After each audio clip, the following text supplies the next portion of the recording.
So, does someone have a situation they are eager to work on this morning? Right. Want to come up here and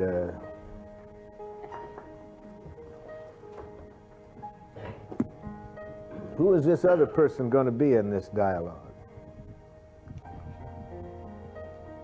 My sister. Okay, does this dialogue start with me saying something, or do you start the dialogue? She starts. And what do I say in my loving sisterly way? You are not the king. Oh, yes. Yes. You are not the king. You're just like Dad. You're just like Dad. And it doesn't stop.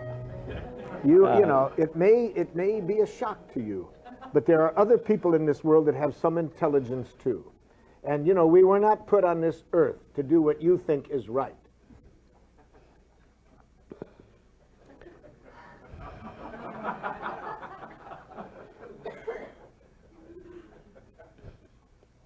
This is the most intelligent conversation we've ever had. It's about time you learn to shut your mouth. Do you feel that I don't listen to you? Oh, no. Oh, no. The poor baby giraffe. He's hiding. He's hiding. Come on out of there. I pay you good wages. Come on out of there. Do you need to talk to me? What's this person feeling behind that message? Let me help you. It isn't happy. It isn't. It isn't happy. She's not happy.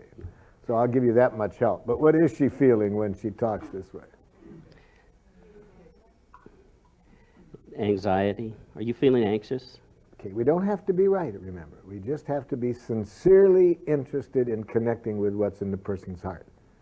We don't want to be a giraffe parrot who just does the mechanics. No, we must do this only if we are sincerely interested in connecting with what's alive in that person. So, are you feeling anxious? Then why?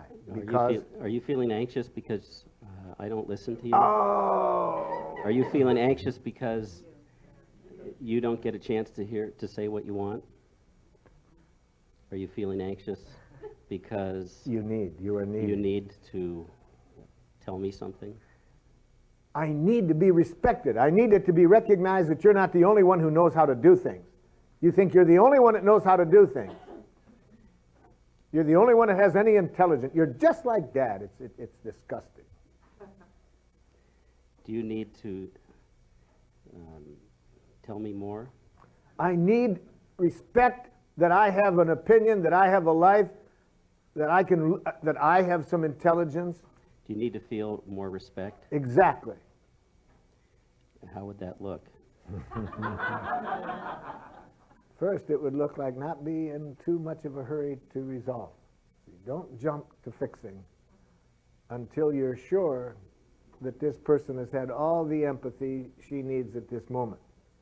And it's far from it.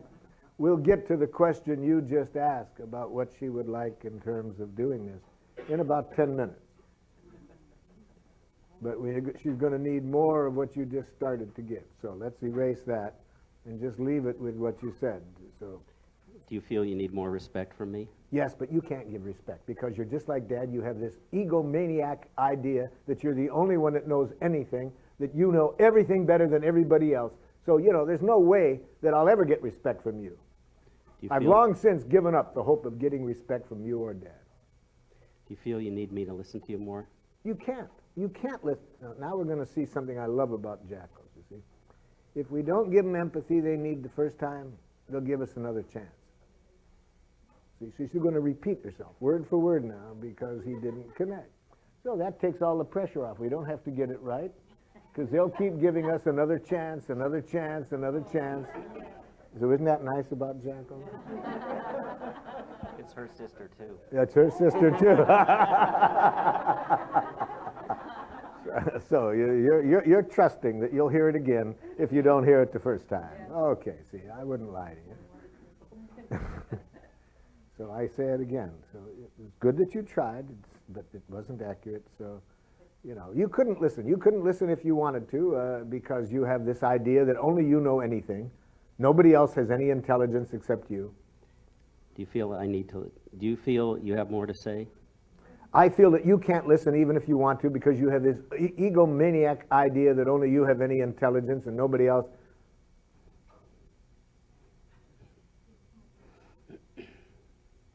Are you feeling hopeless? Are you feeling hopeless? Yes. Yes, I've been trying my whole life to be understood. And there's just something about you. I don't know what it is that you're so hard-headed that you can't hear anybody else except your own opinion. Do you feel anxious about telling me something? No, I feel that you're so hard-headed that you never get it's impossible to get anything through to you. This feels pretty hopeless. Yes. And you're going to hear it again because you got just the feeling, not the need as well. See, the feeling is about 10% of the connection. The need is really the connection. Do you feel this is hopeless and you need me to help? You need Not need me. You need to say more about it? I need to feel as though it's possible to be understood, that there's any hope of it. But I've given up this. There's no chance. You and Dad, there's something about your mentality that you can't listen if you wanted to. You feel hopeless about this and you need to say more? I need just some understanding of how horrible it feels not to be able to get through to your own father and brother. You feel hopeless that you can't get through? Yes. I've been wanting a connection my whole life, and I've just about given up. What's the use? You feel totally useless and helpless right now, and you need to feel better about that? I needed a connection with you and Dad my whole life. I've wanted it. I've done everything I knew to get it. Now I just about given up. Here's the need. The need was very important. You feel like you're never going to connect and you need to connect with us? I've wanted to my whole life. Tried everything I knew how, ever since I've been a little girl. Now I just about give up.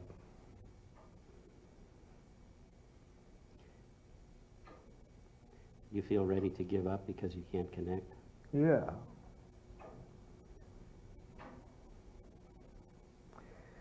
Now you're at a critical point, you see. She's gotten a lot of understanding.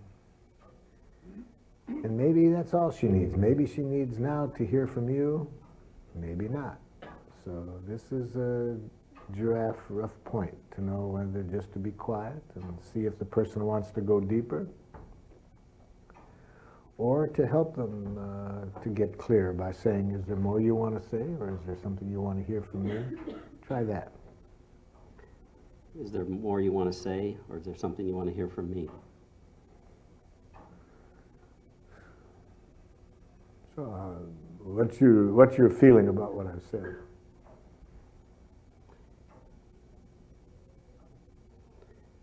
My feeling is I didn't understand that before, and I feel bad. No.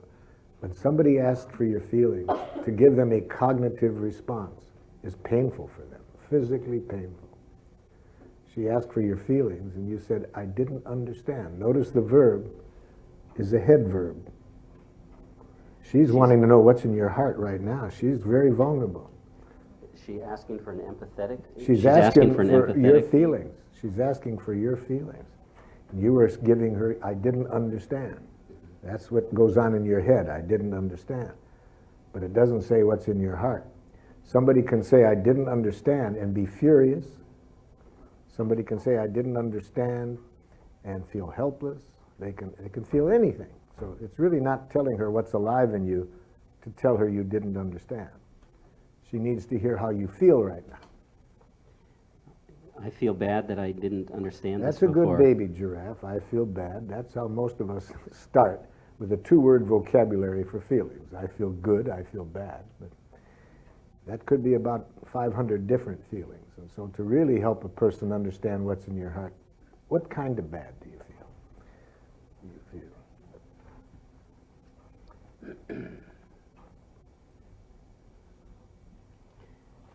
I don't know exactly how I feel, except that I feel bad that that we didn't connect before. Let me help you narrow it down. Do you feel sad?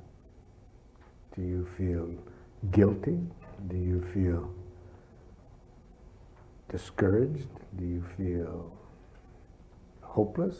I feel discouraged. Okay. That I didn't know this before.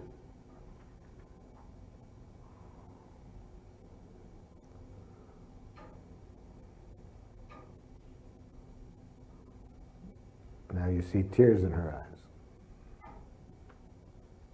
because she's wanted this for many years, just this, just the understanding and the connection.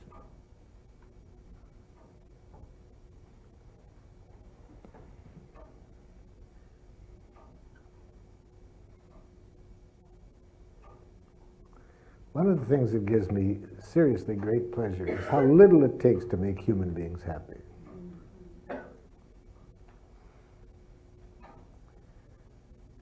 Later today I'll do some work on gratitude with you, and I ask people all the time to tell me something that's happened in their life that really made life better in some way.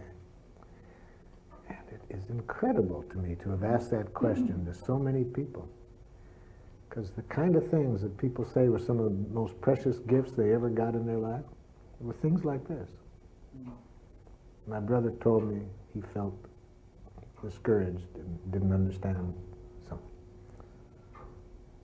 One woman in Santa Barbara, when she thought of something that her father had done 30 years before, she cried and cried because it was still so much with her. What had he done 30 years before? She was very lonely on a certain day. He was at the other end of the room. He looked across the room and winked at her. 30 years later, she's still crying about it. I mean, we human beings, doesn't take much to make life wonderful.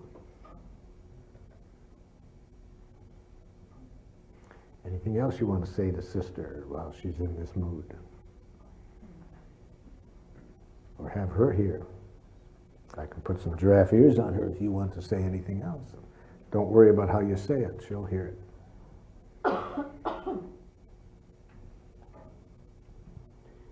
I'd like you to know, Gene, that I felt terrible when Dad died also, and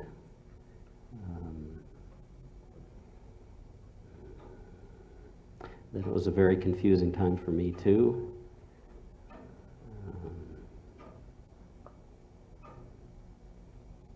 And that it still feels confusing.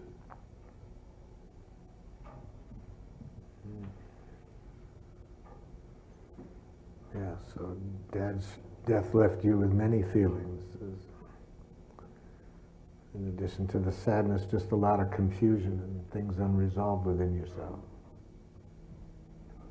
Yes, and unresolved in the rest of the family. Yeah, yeah. It's requiring us to really look at our relationships and get them real clear. Yes. Yeah. I can't tell you how grateful I am at the work you're doing to make that happen. Thank you. Sister, you seem to have some strong feelings about this. You want to express them?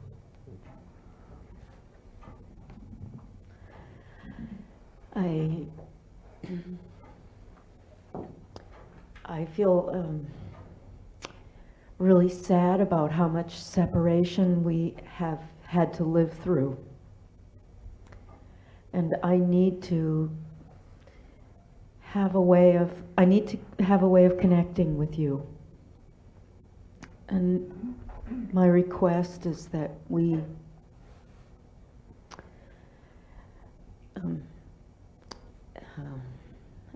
find a way to do that.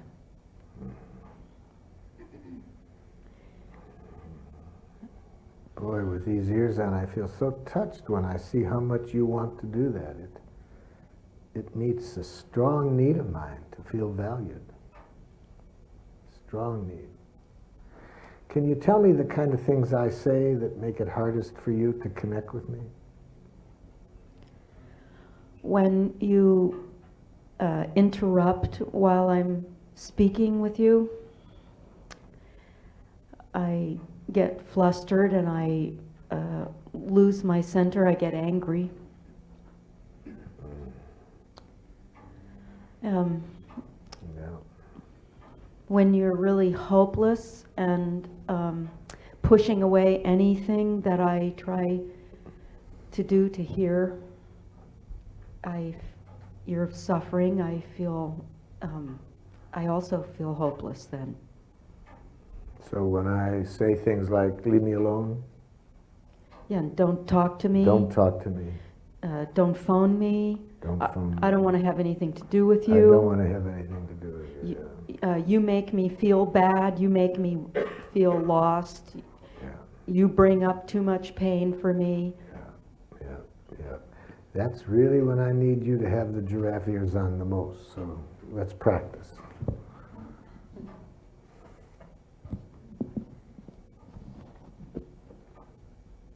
One of the most important messages to hear with giraffe ears is no, or its associated messages.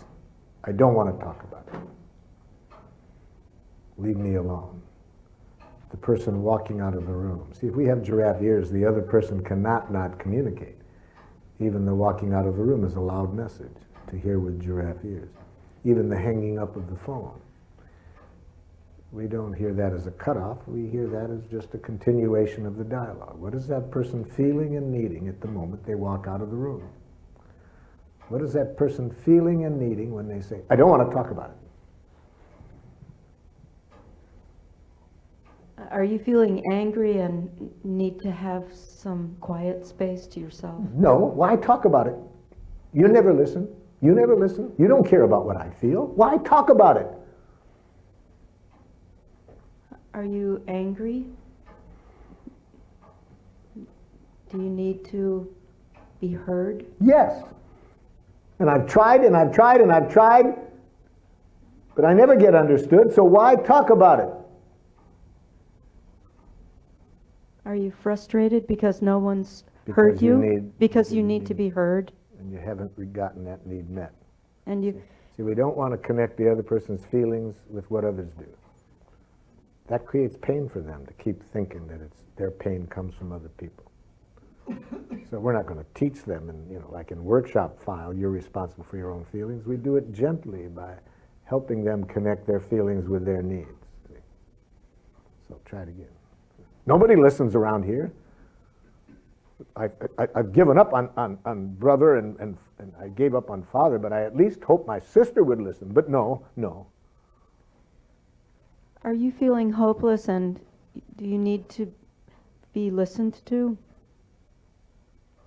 Yes. It can't happen in this family, so why talk?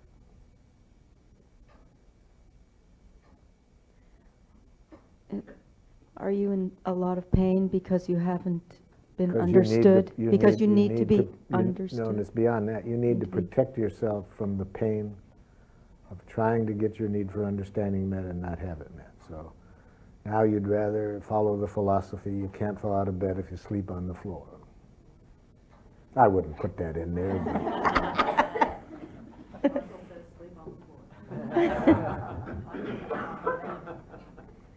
So are you in a lot of pain and do you need to do you need to have your Protect pain? yourself. Do you need to protect yourself from feeling that? Yes. And so if I just have no contact with you or the rest of the family, then I don't suffer so much. So now you see we've translated the message, I don't want to talk about it. You see how much this person did want to talk about it, how much this person's talking, but she needs to have somebody hear what the feelings and needs are behind I don't want to talk about it. So now give me back these ears. You keep the microphone, give me the ears. So sister, how do you feel when you hear this? I feel in touch with my own pain about not having you in my life. And I feel a lot of suffering because you are suffering so much. Jackal, what's going on? Take these ears off. Why, Jackal? Because I just hear how much she wants connection with me. Yes, I Why do. is that so petrifying to you, Jackal? I don't know, but it's petrifying. It's what I've always wanted, but why am I so scared?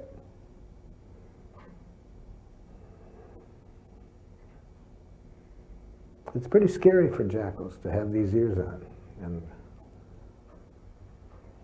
and actually open up to the possibility that our deepest needs can be met. Pretty scary. Take them off. No, Jackal. Why? I like to terrorize jackals.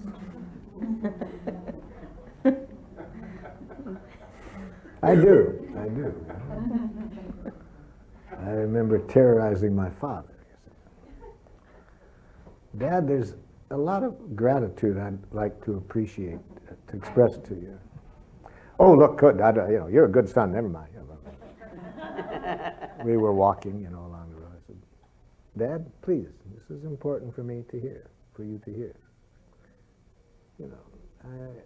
I really, when I told him some things he did, and I'd like you to hear what that has meant to me over the years. Oh, yes. No, Dad, I don't feel you're hearing me. Terrorize the man, absolutely terrorize the man, to get him to hear that. It was like pulling teeth, He told me later, many years later, how grateful he was that I terrorized him. Made him hear that, as scary as it was for him.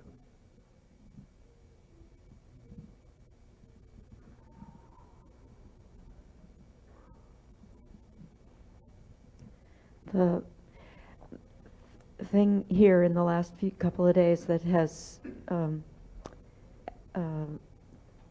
that I've picked the most for myself to work with is to wait and listen and be with the feelings that come up out of talking to each other. Mm-hmm. Mm-hmm. That I never really knew how to hear you, or how to wait inside myself through this pain or the suffering or the anger or whatever feelings were present. Mm-hmm. Yes, and when you mentioned about how I interrupt, I realize that same thing goes on for me at those times. When I'm interrupting, it's because I'm in such pain and fear and hurt. And if I could only just take a breath, I can see what it would mean to you to hear you first. But it's just very hard for me to give myself that space and breathe and become aware of just how much I'm scared or hurt. So I interrupt, and then I see how this aggravates others, and I can understand. And then I don't get the understanding I need. So I want to say the same thing to you that I did to Brother, about how grateful I am for what you're doing to create the possibility that we can really connect this way. Thank you. Yes. Microphone, please. When she was saying, I feel pain because I wanted to connect with you too, that is needs, that is feelings and needs. And I guess my question is, how important is it to try to stick with the structure of feelings and needs, or does that meet the intent and the spirit of it, so you don't have to be so compulsive about the, about the form of it? You know what I mean? Yes. a student traveled with me from country to country, about 7 countries. And at one point I was doing a drill with it. He wanted to learn how to teach this process and wanted it very badly. And at one point I was drilling people pretty hard and stopping them, and then he whispered up to me, "Dictator."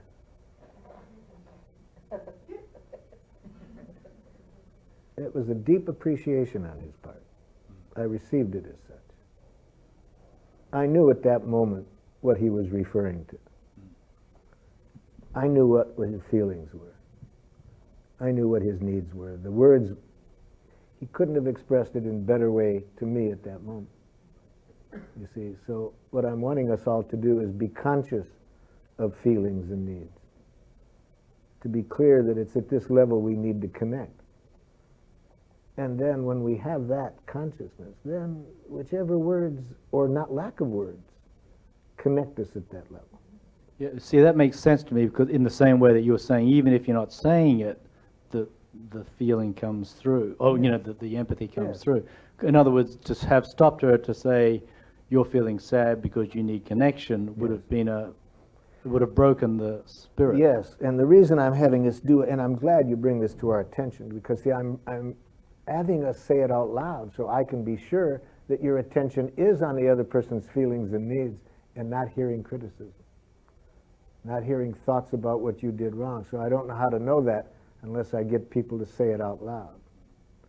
But then once I'm confident that you really are at the level of feelings and needs, you know how to get there, then yeah, we can do it without the words sometimes with some people. For example, if you and I are sitting in the living room watching television, and you start to go to the kitchen, and I go like this. What am I feeling? What are my needs? Who am I wanting to get it? It would drive you crazy if I said I'm feeling thirsty and have a need for some liquid in my system. And would you get me a gallon of whiskey in the kitchen? You know me well enough to know that when I go this, that's all what I want. So.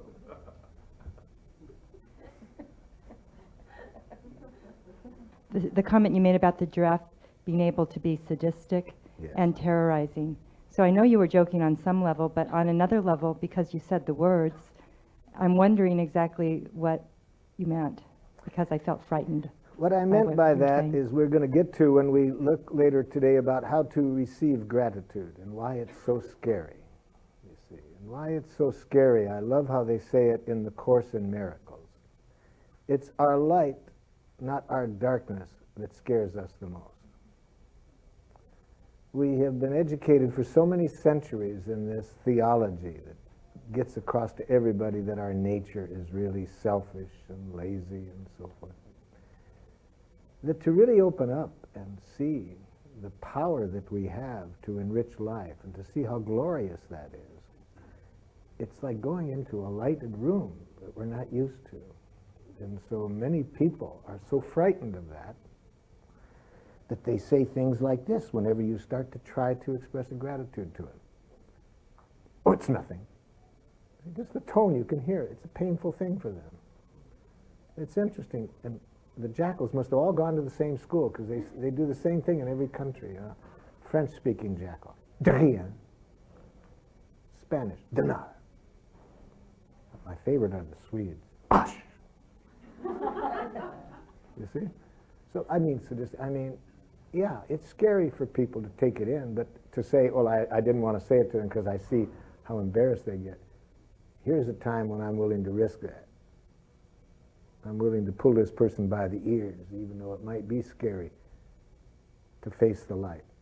Does that make it any clearer? Oh, yes. Yes. Being afraid to see the light.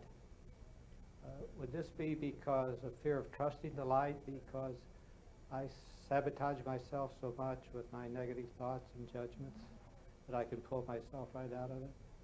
Yes, we've been telling ourselves these jackal thoughts about ourselves our whole life because we've been educated to do it. And then how, after a lifetime of seeing ourselves in this way, how do we really, beyond an abstract intellectual level, really face the fact that we are created out of divine energy, that we have this enormous power? It's a pretty big jump. It's a pretty big jump to go from being educated to believe we're piss-poor protoplasm poorly put together to see the truth. It's a pretty scary jump. Yes. Yes, you understand that jump, don't you? It's a very scary jump. Yeah. Let's get the mic, yep. When I hear you mention the light, the Course of Miracles, and some of the other things that you say, I feel curious about the spiritual groundwork from which your model springs. Mm-hmm. And I'd like understanding, and I wonder if you would be willing to share with us your perception of the spiritual groundwork or your spiritual path or journey or practice. Yes, well, let me sing you a song to make that part of clear. I had an uncle who would come to my house each night when I was a child to help my mother take care of my grandmother, who was totally paralyzed with Lou Gehrig's disease. Runs in our family. He read Tuesdays with Maury. He had the same thing. And totally paralyzed. And so this uncle of mine would come, and every night I couldn't wait to go and watch him clean my grandmother up. And I never knew as a child why I did this, because she smelled and it's kind of disgusting. But why I did is it was like a mystery to me, because the whole time he was doing it,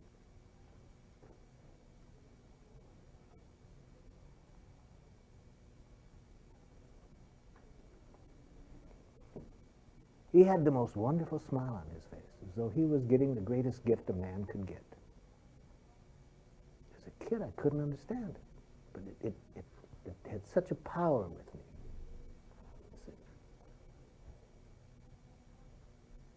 So many years later, I was reading a book by John Powell, Secret of Staying in Love, and there's a part in there that touched me very much about unexpressed gratitudes, how horrible he was thinking it is that he didn't get a chance to express certain gratitudes to certain people before they died, for various reasons. And that really woke me up. I said, oh my God, yes, who is alive still that and I realized I had never told the uncle what that meant to me.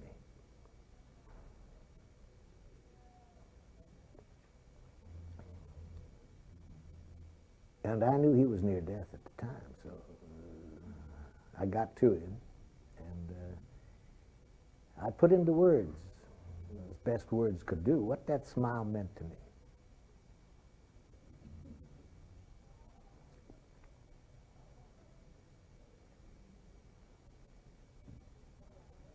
And I asked him, where did you get that?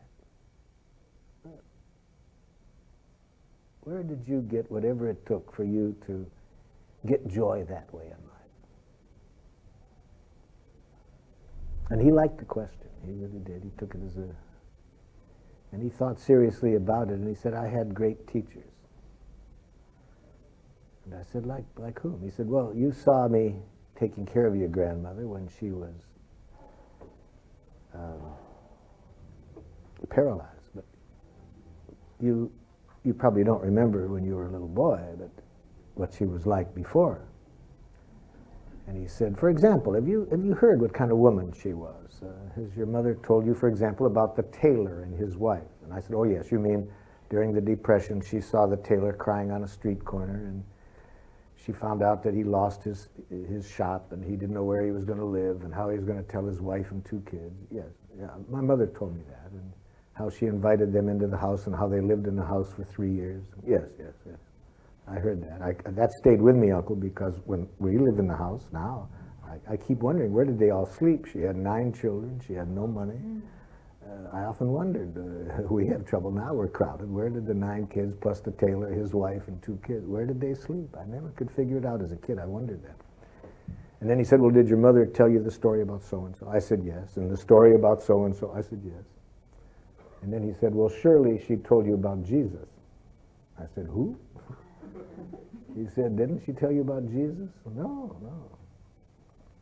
And he said, well, one day a man came to the back door, wild, scraggly black hair, dirty, smelled, and around his neck he had a tree branch in the rough shape of a cross held around his neck with a rope, asking for food. That part wasn't strange, because everybody in the neighborhood knew that Grandma, even though she's poor, she'd feed anybody who showed up.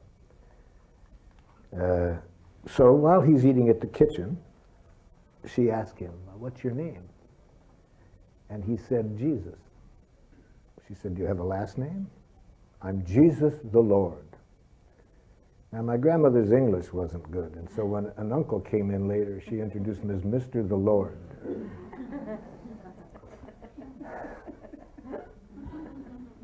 And she said, where do you live? He said, I don't have a home. She said, well, where are you going to sleep tonight? It's very cold. I don't know. She said, would you like to stay here? He stayed 7 years.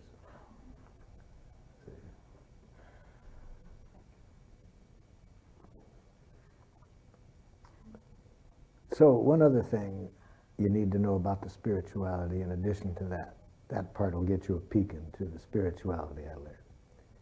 The other part about my grandmother that I learned from her spirituality, she was rigid about one thing, fanatic about one thing. She used to say, never walk when you can dance. She used to love to dance. She was a very heavy, big woman, but she was light on her feet. She would dance for certain benefits. So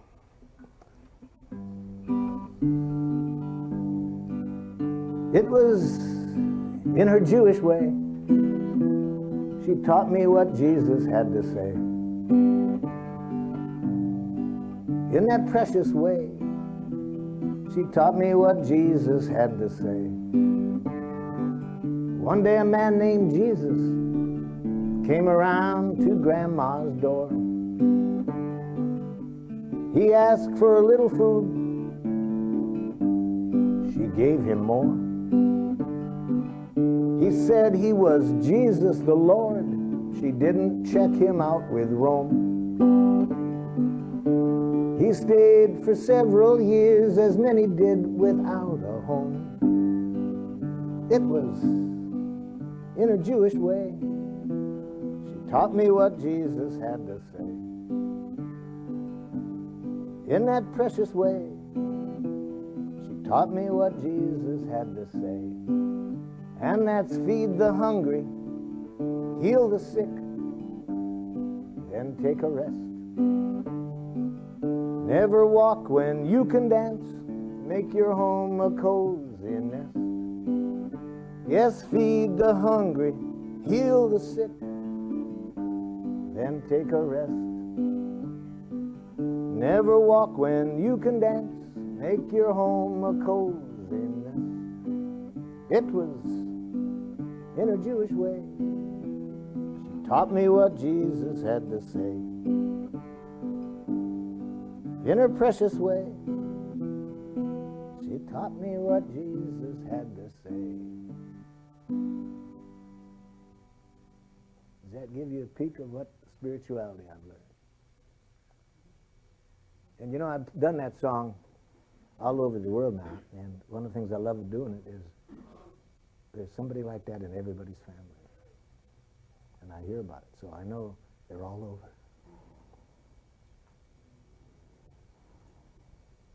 And that's the energy that's going to create the world.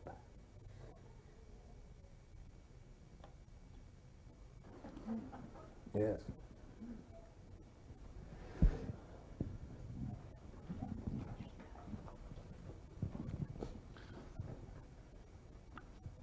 I've heard just some amazing dialogue about conflict resolution. I'm still a bit confused, being that I'm a manager of a large company and also want to raise a family, how to bring this consciousness into not using rewards or punishment in my dealings with people and my future family. So give me some situations, both at work and the family, where it would seem difficult to look at options other than punishment or reward. What kind of situations seem impossible to deal with without those two?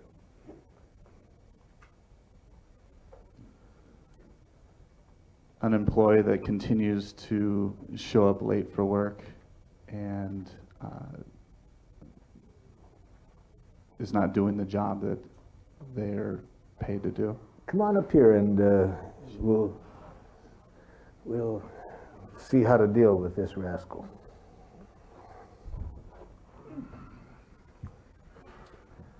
So you've asked me to come in, and I have been late for work regularly, and certain jobs I have not done to your satisfaction. If I wanted this person to produce more to meet my needs for protecting the organization,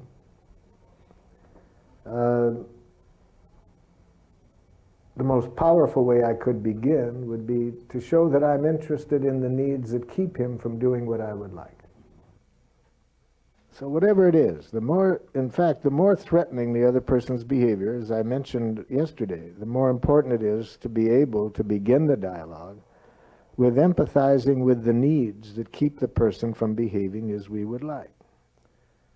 So as I told you yesterday, as I'm working in prisons, if I'm working with somebody who is molesting children, I want to begin the dialogue by empathizing with the needs that lead this person to do this. If I'm working in countries where people are killing others, it's not the way I'd like to resolve the conflicts there. I begin by empathizing with their reasons for meeting their needs that way. Because I want to be sure that it's never my objective to change the other person. Whether it's a child that's doing something that I think is not in harmony with their needs or my needs, an employee, or in these more dramatic cases. I want to be sure that it's not my objective to get them to do what I want. Now that's pretty hard in a managerial situation, since that's almost the stereotype of the good manager, is able to get results, you see. So nonviolent communication, that's not our objective, to get results. I was hired by Connecticut General Life Insurance one time. I was shocked when the man heard me at his church, wanted me to work with his salespeople. I said, that's not the purpose of this process.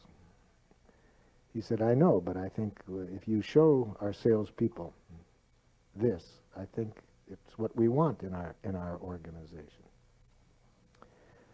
So he said, we have a sales program that's working very well.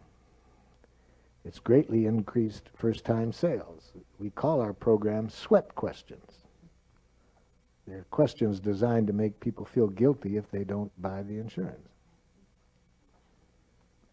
It's working very well, except we're losing our best salespeople. And we can't get a salesperson in the door for second-time sales. It's very good at first-time sales, you see. So the first thing I made clear to the salespeople is that this process, nonviolent communication, is not designed to get results. What is it designed for? To create a quality of connection with other people in which everybody's needs get met, and they get met through natural giving, not through any guilt questions or shame questions or fear. See? So, in other words, I don't approach this employee with the objective of getting him to work on time or to produce more. I approach this employee with the objective of creating a quality of connection with him that will end with both of our needs getting met. It's a radical paradigm shift.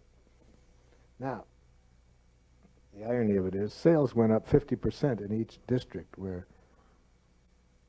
but that wasn't the objective. That's not how I measured the success, nor the company, incidentally. What they were most happy with, they didn't lose their best salespeople. See? But I wasn't trying to get them to sell more life insurance. I said, this process cannot sell a product that doesn't serve life. because if it doesn't serve the other person's needs, you don't want them to buy it. Your objective needs to be to get everybody's needs met. Okay, so with that theory in mind, let's put that into practice. So let's begin with empathy. And through empathy, show that you see that his not coming to work and his producing near zero is the most wonderful thing in the world he could be doing.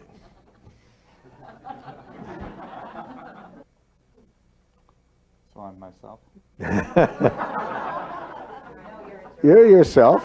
You're yourself with giraffe ears, yes. And so you want to empathize with what's keeping this person from coming on time. See, not for the purposes of getting in there on time, but for connecting, so that you can form a connection so that everybody's needs can get met. I just better want to understand what the need is for you to arrive 20 minutes late for work every day.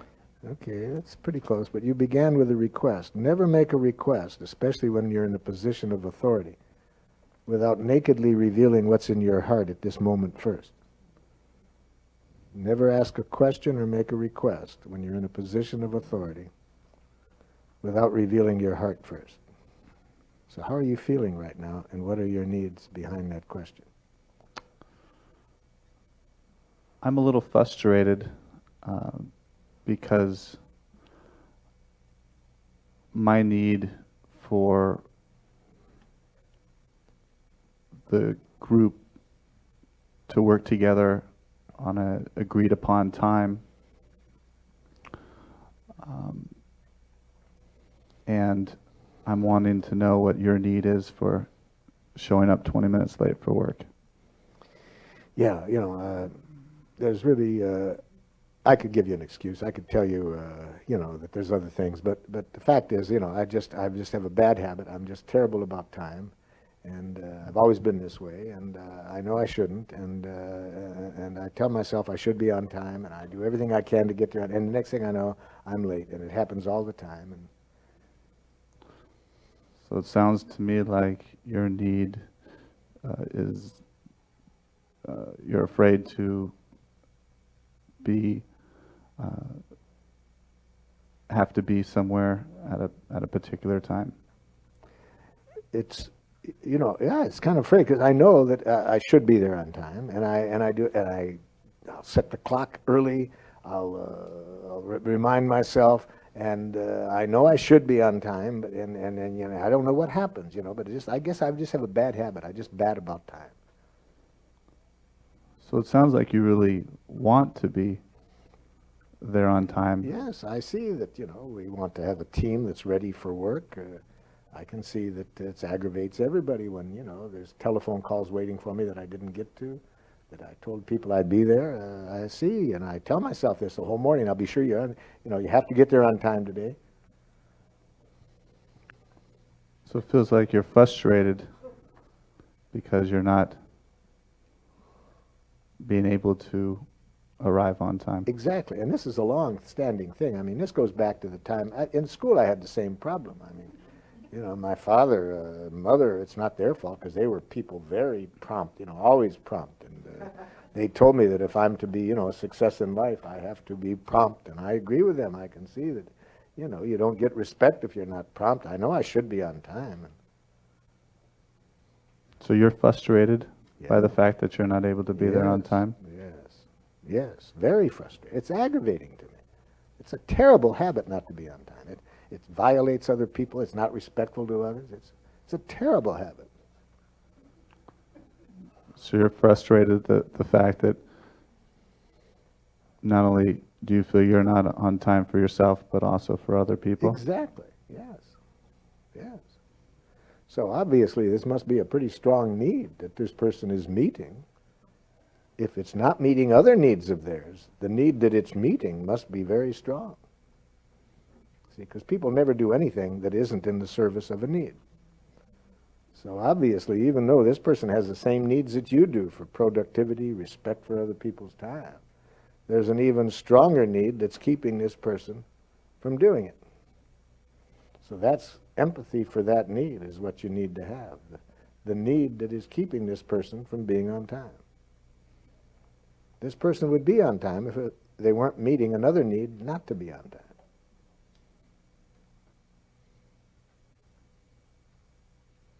Now notice this person isn't in touch with their need. They have a self-diagnosis that I just have a bad habit. It's like when people I'm working with who drink more than their liver would like. I say, could you help me understand? You tell me you want to live longer, and you know the doctor has said about your liver, and yet you're wolfing down that stuff. Can you help me understand? Well, I'm an alcoholic. The doctor said, you know, yeah. Nobody's ever drunk because they're an alcoholic, Jack. Well, then why am I drinking? Doctor said, I know you've been told that, I know. That's not why I think you drink. Well, why am I drinking? Because it's meeting your needs. You wouldn't be drinking if it wasn't meeting your needs. What needs? It's killing me. Look at the doctor showed me the x-ray. My liver's starting to look like a raisin. Yeah. So you have a strong need for health. Yes, I want to live, be healthy. So it must be a strong need. Yeah. What's the need that would be so strong that people are willing to risk their jobs, respect from other people, their health? What's the need? Autonomy, yes. It's a strong need. See, this person's got an inner jackal telling himself he should be on time. Inner jackals are the most vicious and authoritarian of all. Now, if not only that inner jackal is telling him he should be on time, but his parents, outside jackals, you should be on time earlier. Now he has employers who are communicating that he damn well better be on time. It just makes his need for autonomy under even more panic attack. So he's putting in a lot of energy to protect his autonomy, but not conscious of that. He thinks he has a bad habit about time, or a drinking problem, or I'm a drug addict. No, we don't do anything that isn't meeting our needs. Can I ask a jackal for me? Am I able to share my needs?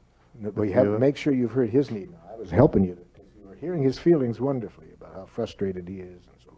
But you hadn't yet heard the central piece that we needed to hear.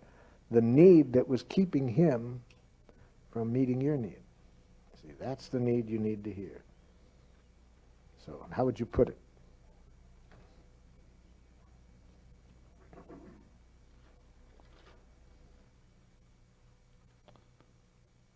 How would I put asking the jackal for what his need is? No, For being late? I just told you what his need is. So reflect it back to him in your language, you see. Let me help you even more. I'll get him to make it clear. So, Jackal, how do you feel when you keep telling yourself that you should be on time? Well, I agree with it. Yeah, but how do you feel? I get angry, I get angry, thinking I have to do something. Yeah. So, you have a strong need to do things because you choose to do them and not when you feel you're forced to do them. Well, nobody's forcing me to do it. Yeah, you're forcing yourself to do it. Yeah, I never thought of that. Yeah, you're forcing yourself to do it. You're thinking you should do it. Well, I should. Now, hold it. See, that's why you're not. Why? Because you think you should. Because you have a need, you just said. You hate to do things when you're forced to do it. So you choose to assert yourself, even in the face of your own internal messages. Well, yeah, I guess I see what you mean. So put that in your life. Reflect back to show that you understand what's keeping this person from being on time. So, Jackal, let me understand this. It sounds to me that you're afraid to, because you're feeling that you're forced to have to be here on a particular time, and that creates fear within you. Irritation. As soon as I hear that I have to do something, then there's a part of me that just gets stubborn. Damn it, you know, who says I have to? So you're angry by the fact that you have to do Yeah. something. And then I want, I'm going to just show that by God, I'm going to do what I want. But I don't do that very consciously. Until we started to talk about it now, I wasn't aware of how strong this is. Yeah, I used to hate it when my parents told me that. You know, you have to be on time. You know, they were so that way about everything. There's some things you have to do, and then teachers would say that. You have to be on time if you're going to be successful. So that makes you angry by feeling that someone's telling you you have to do something. Yeah. Yeah. I want to live my life. I want to be in charge of my life. I don't want to live up to other people's rules. But I know I should. Hold it, Jackal. See, you just internalized that. What do you mean? The problem now, it's not the other people now. The big problem is you've internalized it. You're your own dictator. Yeah. Yeah. It's that inner message that gets me most angry of all. Yeah. But the need is you want to choose to do things, not out of an energy of obligation, duty. You're going to be punished if you don't. You want to live your life choosing to do it out of some other energy. That's right. I hate rules that are set up that way. Yeah. Yeah.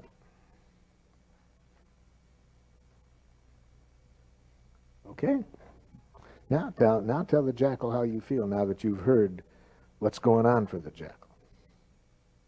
Well, Jackal, my need is to know that when we decide on a time that we agree upon, that time will be met, that agreement.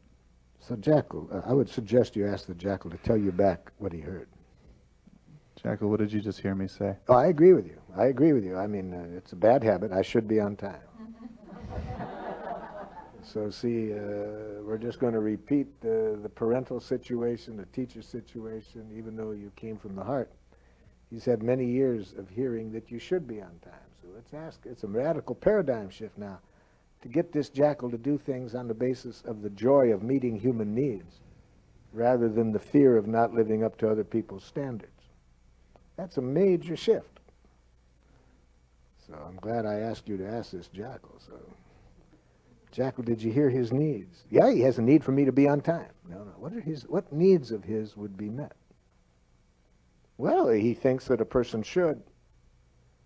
What are his needs? What will help him break through this hard to break through habit is the need. You see, the need is where the power is, because when our consciousness is need-centered, it naturally is enjoyable to give. But he hasn't heard your need yet, and you haven't said it. You haven't really made clear what the need is of yours that would be met if he were on time. See, that's where we are deficient in our education, in a need literacy.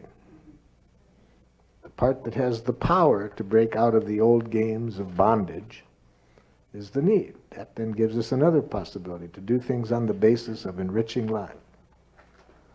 But we don't have the literacy that has the power to do that. So what need of yours is met by this person being on time? For example, I don't know if any of these are close to your needs, but mine might be, I need to be able to trust that the people that I'm working with, I have access to them at a certain time that I know. So that's part of my need.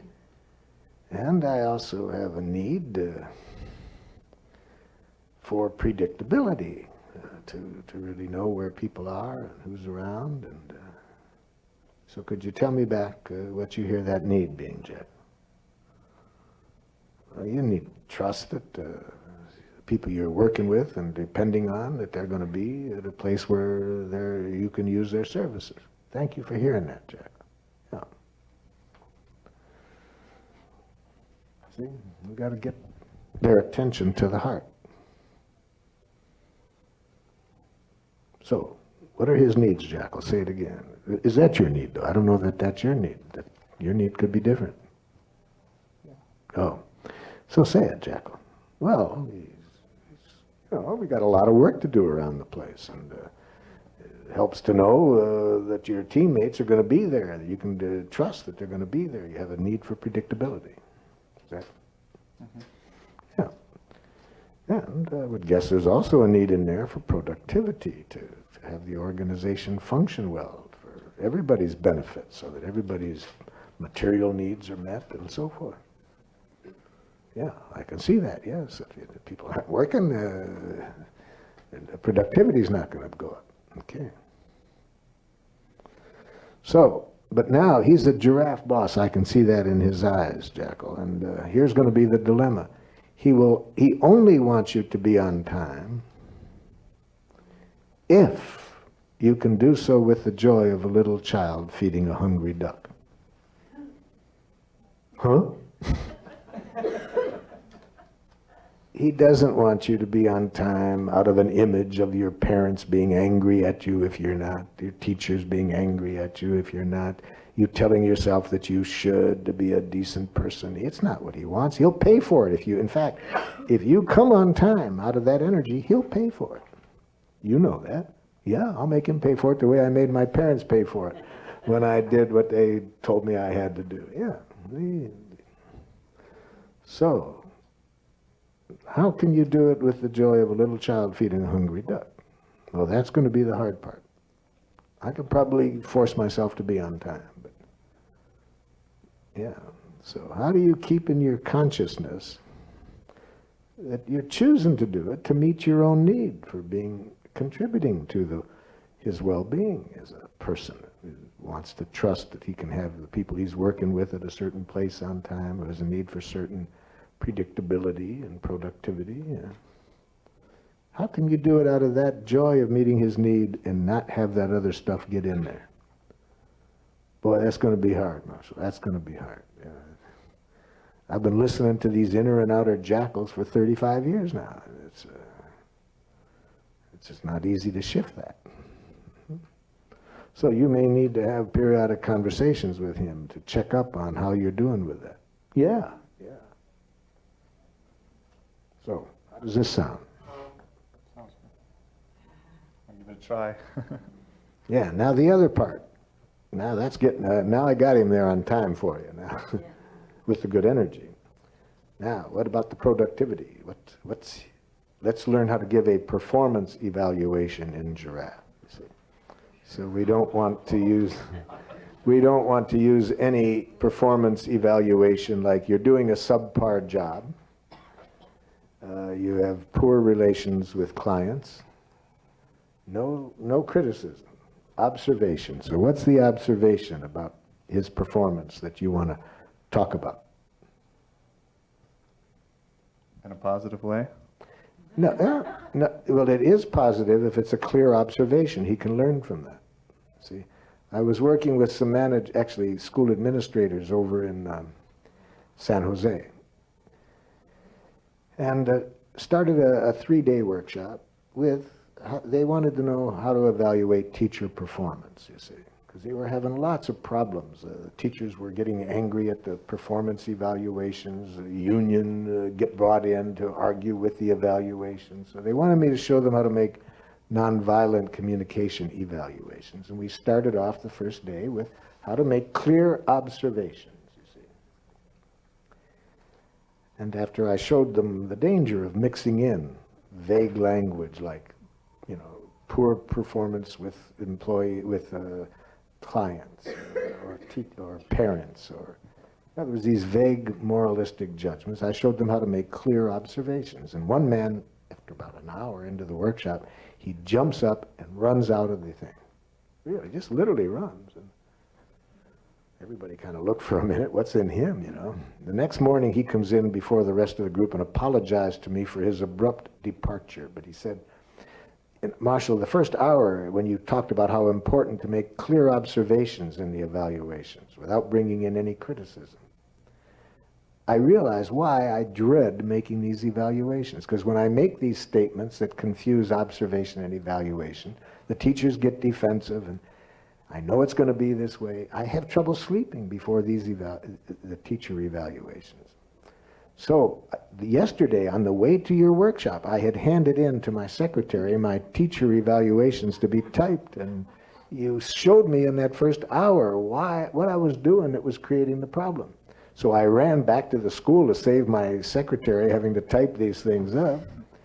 And I spent until 2 in the morning last night trying to think of concretely what the employee had done that I was talking about.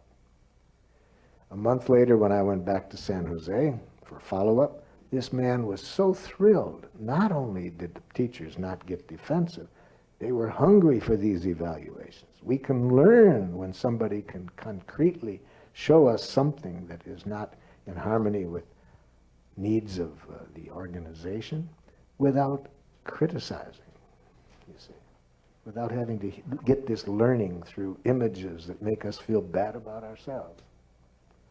So let's start with that. Let's start by, what is this person doing that's not in harmony with your values? It's not to be positive, it's to be clear.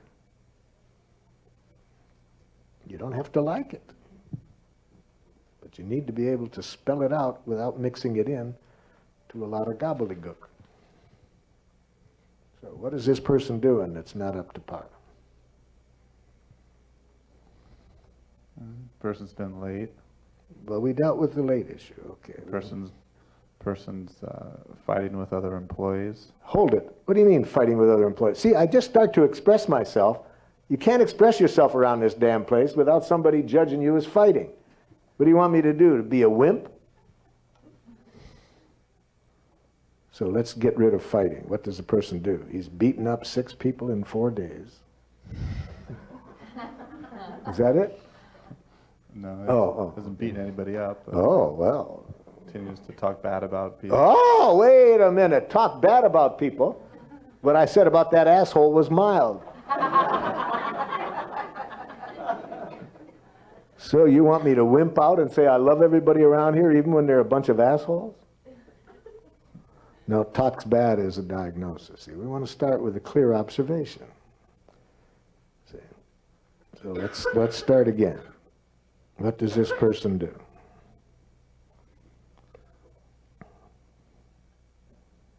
Communicates. They hear a diagnosis coming on. You're going to say in a way that, or it's going to be a diagnosis. Direct quotes. We give direct quotes. When you said John was an asshole. Well, he is. Okay, but when you said that, okay, so we're on good grounds, okay. And when employees tell me that routinely in meetings you use language that says things like that.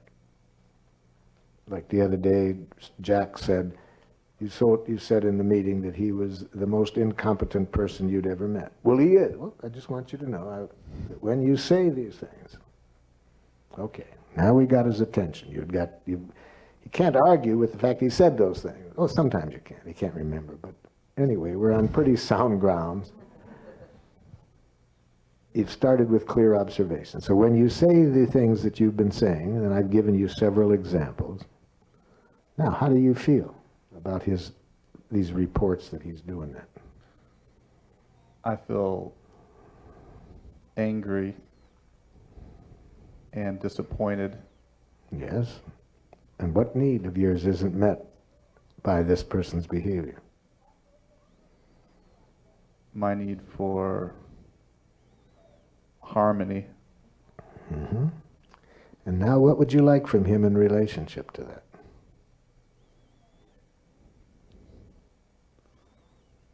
Would like to find a way in which we as a group can work better together. So we need to be a little bit more specific. I'd like you to tell me if you'd be willing to search with me for a way in which you can be honest with people without doing it in a way that destroys morale and harmony on the staff. Would you be willing to explore that with me? How you could express yourself. See, much more specific. So, yeah, that's how you might express yourself, but I wouldn't recommend starting with that. I would recommend starting by empathizing with what needs of his are being met by doing what he's doing. See, once again, The quickest way I know to get people to be open to a new possibility is to show respect for the life in them that led to the old possibility, so that they know we can hear that without moralistically judging it or thinking there's anything wrong with them as a human being. When a person can trust that, it'll be a lot easier for him to hear the thing we just worked on. But if he still feels any trace that he's not understood or valued for what he did, it's going to be hard for him to learn.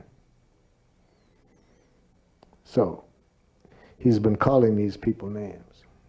Let's start by empathizing with what's going on in him when he does that. So you've just gotten a report that he's called his boss an asshole in a meeting. And when you called John an asshole, were you feeling angry by the way he was treating No, you? because your need wasn't being met. See, not because he was treating. Are you angry because your need for what wasn't being met? Your need for being heard wasn't being met? Heard and respected, you know. He doesn't respect me. You know, the only people he respects are those that kiss his ass. And, you know, and when I try to show him, you know, that his managerial style sucks, you know, then I get no respect. So you're feeling unheard and unrespected? Well, those are not really feelings. Those are diagnoses. We don't want to reinforce diagnoses like unheard. And so you're frustrated because your need for respect and understanding doesn't get met when you express yourself to the boss. Yes. Yes. Other employees say the same damn thing, nothing happens. But he's had it in for me all along.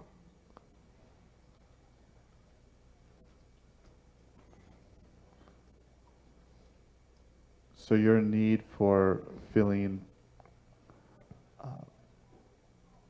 heard and acknowledged? For fairness. I mean, why the hell do other people do the same thing I do?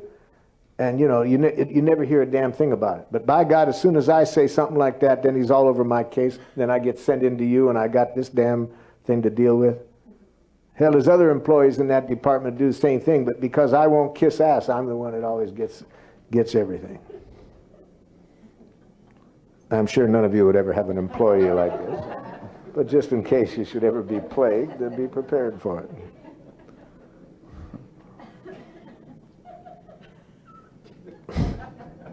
Oh, excuse me, you are the employee. I'm sorry. I'm sorry. I should have realized. I saw a little bit of understanding in some eyes here.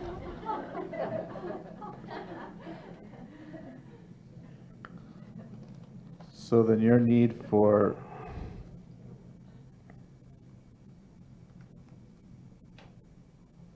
being treated with respect isn't being met? Fairness. Fairness and respect both. I mean, why the hell am I always the one that gets the bad end of things? Other employees do the same damn thing. Nothing's ever done. I do. So you're angry and frustrated by the fact that your needs are not being met. My need, you know, for fairness. You know, same thing happens to other people. You're going to keep getting it until we hear it. But that's what's nice. We don't have to be perfect or fast. The jackals are very tolerant with slow learners. They'll keep repeating themselves forever and until you hear the need that they need you to hear. It's okay.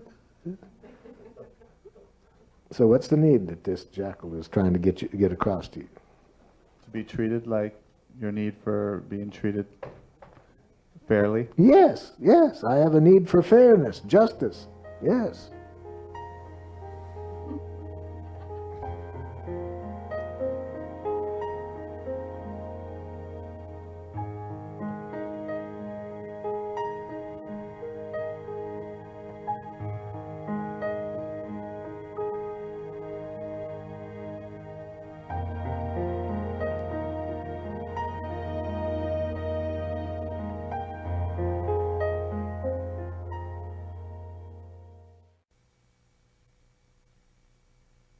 Feeling heard and acknowledged?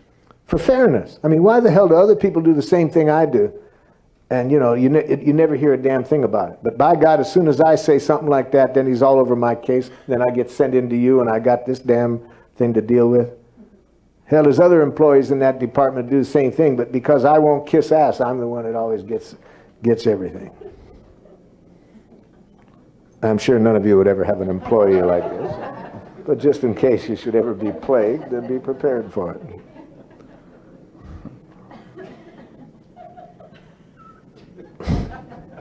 Oh, excuse me, you are the employee. I'm sorry. I'm sorry. I should have realized. I saw a little bit of understanding in some eyes here.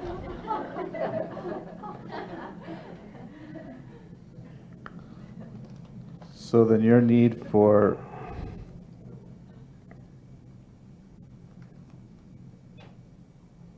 being treated with respect isn't being met? Fairness.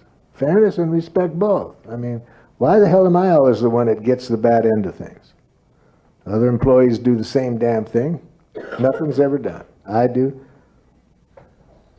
So you're angry and frustrated by the fact that your needs are not being met. My need, you know, for fairness. You know, same thing happens to other people. You're going to keep getting it until we hear it. But that's what's nice. We don't have to be perfect or fast. The jackals are very tolerant with slow learners. They'll keep repeating themselves forever and until you hear the need that they need you to hear. It's okay. So what's the need that this jackal is trying to get across to you? To be treated like your need for being treated fairly? Yes, yes. I have a need for fairness, justice. Yes.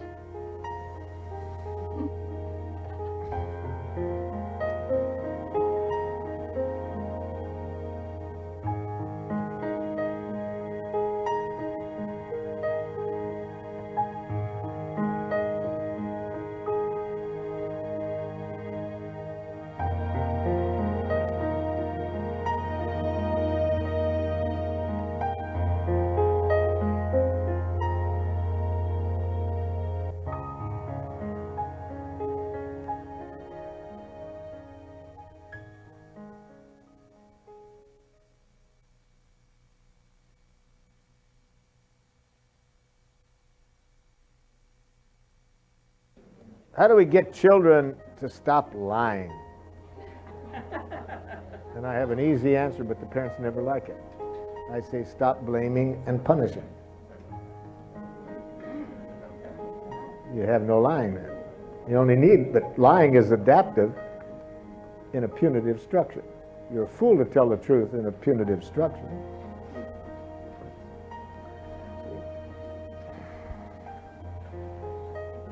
I also think it would help us, if we want to communicate in a giraffe way with children, to get rid of the concept of children. You know, there were no children on the planet until 300 years ago. Did you know that? I'm serious. There were no children. We didn't have the concept of children until the Industrial Revolution, and we started to have this new word for people below a certain age. See, until then, they were people. People of a certain age. They only became children after that. And then it's unfortunate, because as soon as they became children, they became treated with much less humanity. Now, there was good reason politically to protect people of a certain age from exploitation. That's the law. But when we start now to think of these people somehow different than those of us who are adults, a lot of problems get created. I used to take parent workshops, half the parents in one room, half in another, and I gave them a written role play to write down how they would treat a certain situation, predict the other person's response. How would you respond? I gave both groups the same situation. The other person borrowed something and didn't return it when they said they would, okay? I told one group the other person was your child. I told the other group it was a neighbor. They come back in the big group, but I told them, don't say who you were working on. We put them up on the board, the groups that were working on the one with the neighbor and the children, same situation. I asked the group, who got the most love and respect? Always the same thing, always, not even close. The neighbor was always treated with more love and respect. See? In the jackal world, we are given permission and encouraged to dehumanize people that we label as children. So that's enough theory. Now let's get into, the most important thing you see that goes with this is to get away from this idea that it's our job to make them behave a certain way. See, once you think that, then we're already in trouble. And I've had a request for a song I wrote when my youngest son educated me about this. My youngest son, Brett, educated me about the danger of demands in the role of a parent. He helped me to see, never make demands, Dad. Never make demands. How did he help me see this? Well, it was a slow message for me to get clear, because I had this so deep in my mind that as the parent it was my job to make the children behave. And one of the things they should do is tasks, like take the garbage out. That's not too much for a father to ask a son. And because I had that thinking, we had the the garbage war at the Rosenberg household twice a week. See, the garbage was to be picked up the next morning, so my rule was, Brett, my youngest son, his job was to take the garbage out the night before. So thinking that way created the garbage war twice a week. And the garbage war would begin by my simply mentioning his name. Brett! That's his name. Now, how does he accelerate the war? He pretends like he didn't hear me. He's in the next room, right? Neighbors a mile away can hear it. And he's in the next room pretending like he doesn't hear me, so I'm getting out. So what do I do to make it worse? I scream even louder. What do you want? The garbage isn't out. You're very perceptive, Dad. Get it out. I'll do it later. You said that last time and didn't. That doesn't mean I won't do it this time.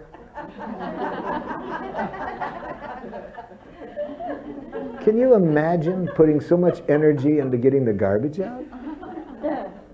There's people starving to death in the world. The environment is being destroyed, and I'm taking all of my energy as a human being to get my blasted garbage out. So this was at a time when I was trying to transform myself from the parenting of the culture that I was raised in to giraffe. So I was starting to learn to wear these ears. So one night I sit down and I said, what's going on with the damn garbage? You know, this craziness, because it wasn't only the garbage, you know. It wasn't only the garbage. We also had a little thing about shoveling snow. The neighbor down at the corner was a serious physical handicap. She could not walk, so she had a long driveway in her house. And when she couldn't get her car out, she had no mobility because she couldn't walk, she depended on her car. So he would go down to her house every time it snowed. It took him an hour and a half, depending on the depth of the snow, to shovel her walk. He never told her who did it, never asked her for money. He would check the weather report before going to sleep. If there was any possibility of snow, he'd get up early so he could go and do it before school. Right? At our house, we had a tiny little walk.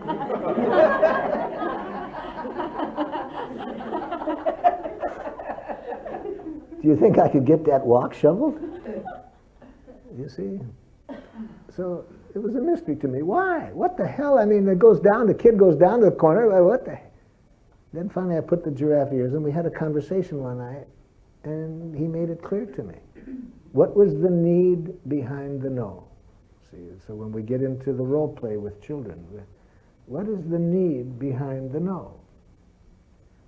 And we'll see that it's very often very similar to the late coming employee. Anyway, here was the need behind the no in the garbage. So since I borrowed some of the lines directly from our conversation, I give him credit. I call this Song from Brett. Sometimes I just call it the garbage song. If I clearly understand you intend no demand, I'll usually respond when you call. But if you come across like a high and mighty boss, you'll feel like you ran into a wall. And when you remind me so piously about all of those things that you've done for me, you better get ready. Here comes another bout. Then you can shout, you can spit, moan and groan and throw a fit. I still won't take the garbage out.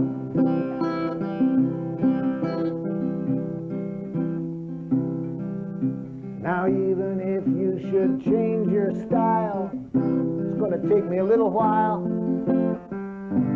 before I can forgive and forget. Because it seemed to me that you didn't see me as human too, until all your standards were met.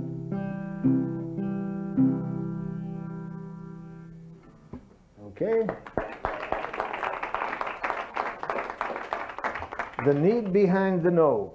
So, who's going to come up here and tackle this scary jackal? Oh, all hands go up. We'll do maybe two of them. Come on up here. No, I want to say. And what am I doing, Mom, that you're not crazy about? Actually, I'd like to give you the situation that I'm a school teacher. You're a school teacher, so I'm an 11-year-old student. Yes. Who, you're not doing what I'd like you to do in my class. Oh, yeah? Mm-hmm. What's that, teacher? I'd like you to work on the project we have prepared. Okay, so good. This will give us all a chance to practice hearing the need behind the no. And how do I express my no? Politely, I'd rather not, teacher. Do I express it some other way by just not doing it? Destroying some of the property in my classroom and not doing it. Yes. Okay. So, what property have I destroyed? My scissors, my needles, my pins. Yes. Okay. So let's talk to this I'm a person. handwork teacher. I teach sewing. So. Yes. Okay. So let's talk to this student. Ben.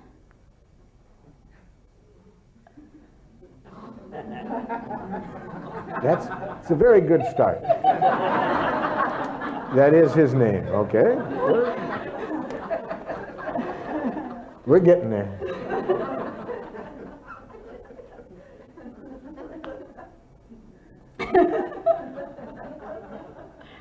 I've had this conversation a lot of times with myself. I bet, yeah. Okay. Ben, I feel, are you feeling frustrated by my handwork class? Because what needs aren't getting met? Because you need to be outside with Christopher? Christopher's a school? Another child, his buddy. You'd like to be playing with Christopher? Yeah, this stuff is stupid.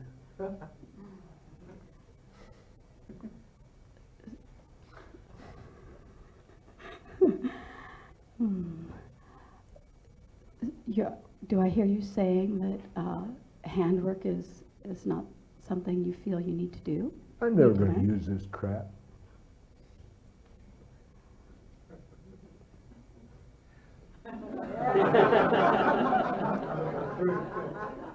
One teacher down.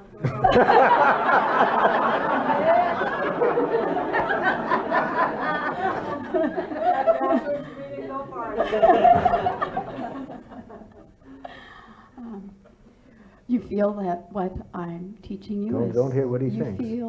Do you feel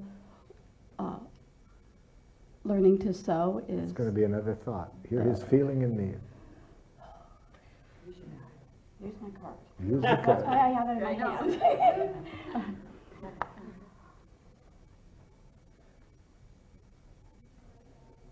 Do you feel reluctant to do...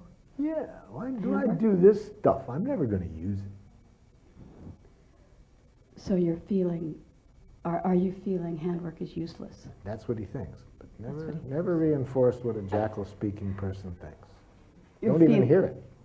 Are you feeling frustrated that I'm asking No, you to do this work? not that I. It's going to be Are hard you to get feeling- that giraffe in the mouth of this baby giraffe. Are you feeling frustrated? Because your need for something useful in your life?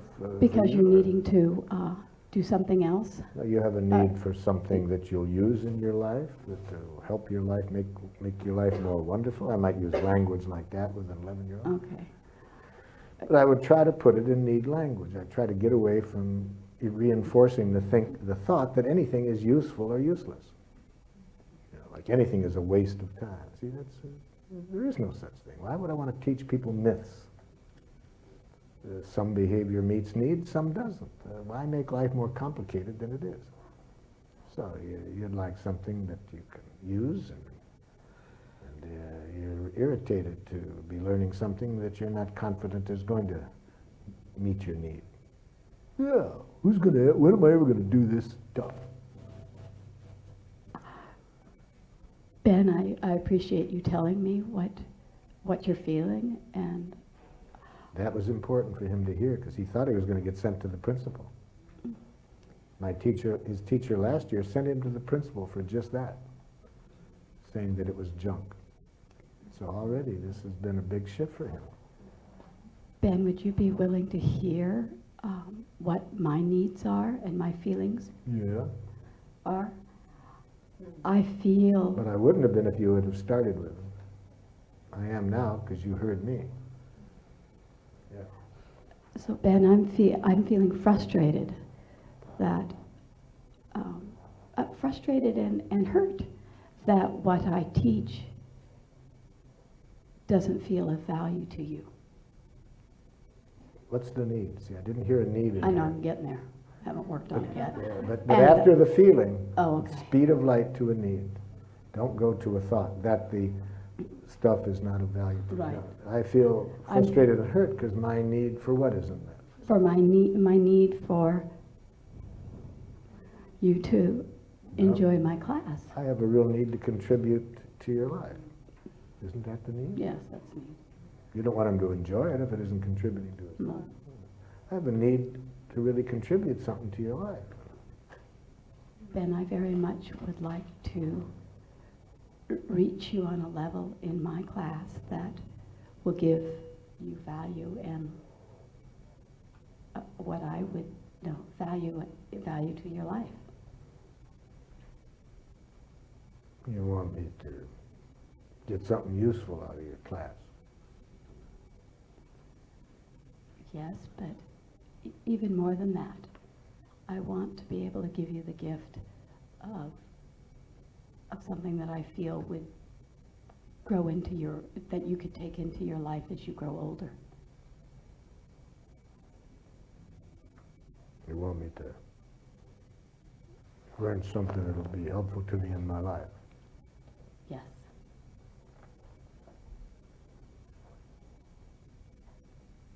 Could you tell me how that feels to you? I don't know. Would you like to explore that with me, how that feels for you?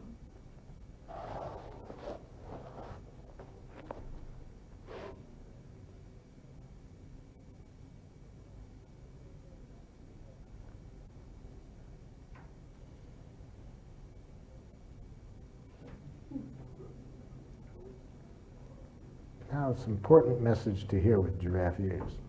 Very important message. What's he feeling? What's he needing? Expressed through that message. Silence is a very important message to hear with giraffe ears. Ben, are you feeling... Now, this is an easy role for me to play because I played this role for real for about 8 years in school. And I learned how much power I had with these assholes. All I needed to do to get these people who thought they were so big about ready to crap their pants was leer. See? How many times my parents were told, he leers. See, I would just sit there and leer. And it would drive all these adults crazy. They didn't know how to deal with leering. You know? Never have I had such power. I was a great leerer.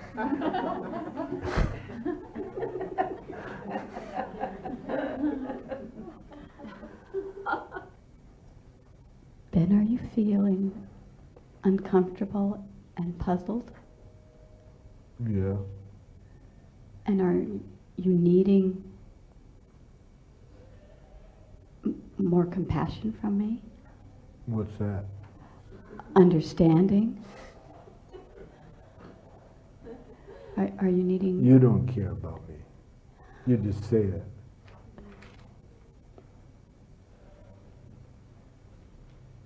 Nobody cares about me. So you're feeling unlikable and are You're needing to feeling, be you're understood? feeling uncomfortable. Uncomfortable. And wanting some understanding about how hard it is for you to trust this. Try that, you see. Just hear the feeling and the need. Are you feeling uncomfortable and... Are you feeling uncomfortable and needing understanding? For how hard it is to trust how hard that it is I to- care for you? Or maybe for how hard it is to be with, because I'm trying to look in the whole school what's going on for this child. Yeah. How hard to be with adults it is for you? Yeah.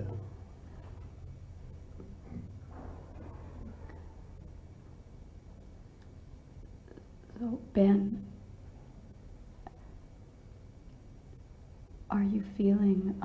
No, you heard him. He feels that. Now tell him how you feel when you hear that.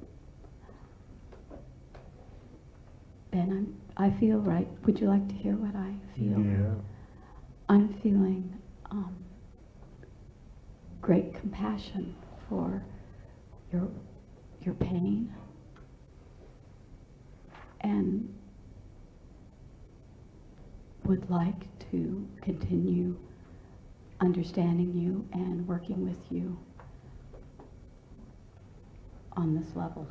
Make a present request now. What's the present request? Would you be willing to continue working with me and talking to me about your feelings and what's going on for you in class? I don't know. So are you feeling that's still very uncomfortable for you, and you're not sure whether you want to talk about your feelings? Yeah. Now come back to yours. You heard him. Now come back. Oh. See, we have a beautiful Okay. giraffe dance going. We have a beautiful giraffe dance going. I'm feeling concern and have a need to talk with you, to meet with you. Present request. Would you be willing to talk to me again, maybe outside of class, so that we can meet on a caring level? It's pretty funny. No? Yeah. Okay, would you be willing to meet with me tomorrow during recess? Yeah. Thank you, Ben. It's been good to talk to you.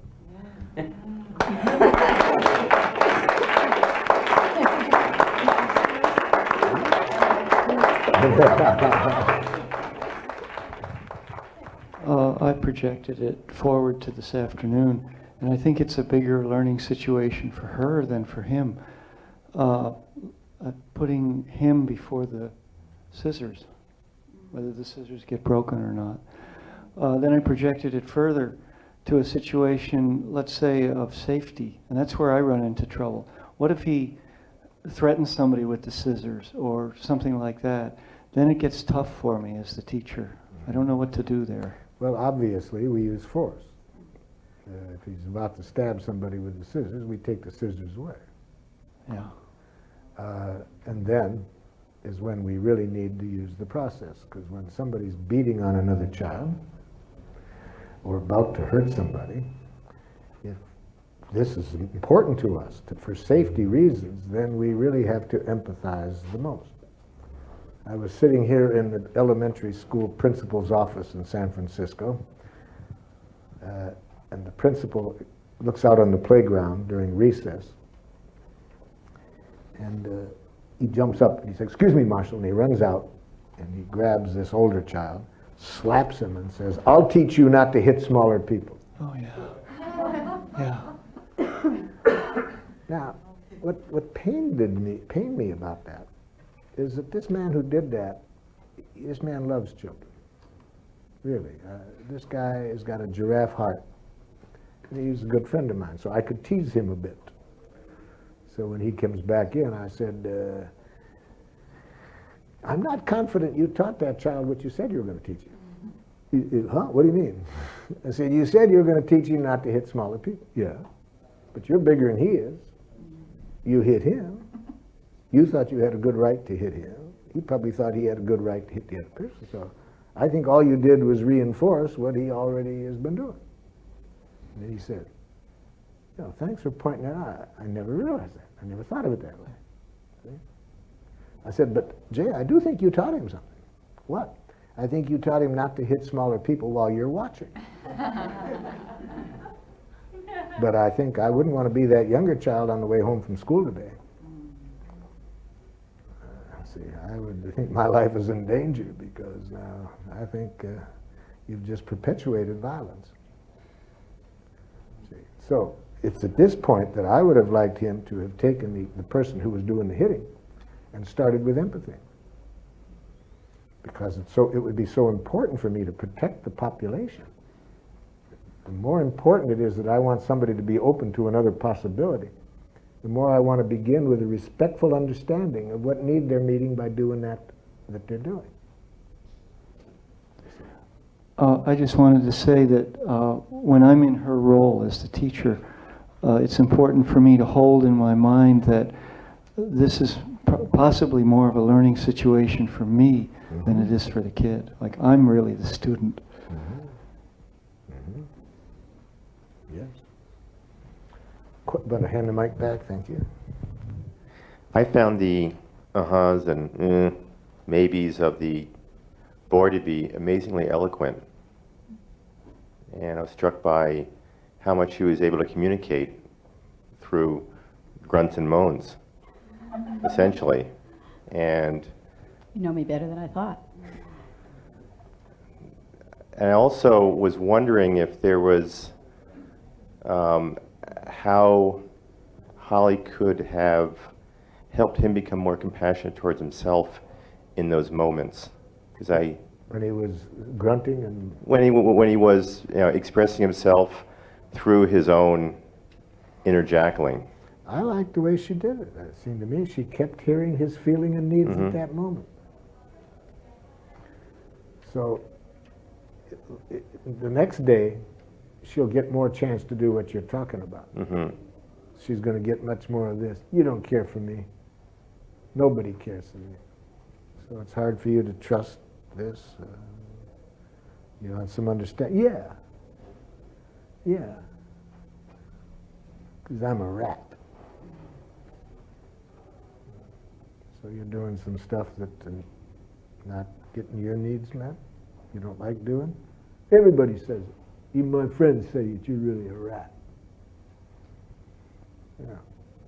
So you're kind of discouraged with yourself. There's some things you'd like to be doing differently. See, I don't reinforce the self-judgment. I hear the needs behind it. Yeah, he's got a lot of that to go on. How can you possibly be hearing the message outside without internalizing it?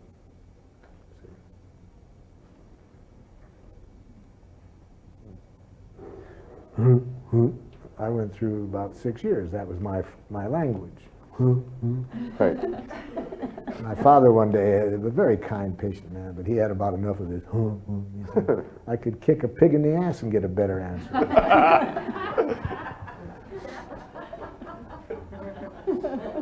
And what did I say?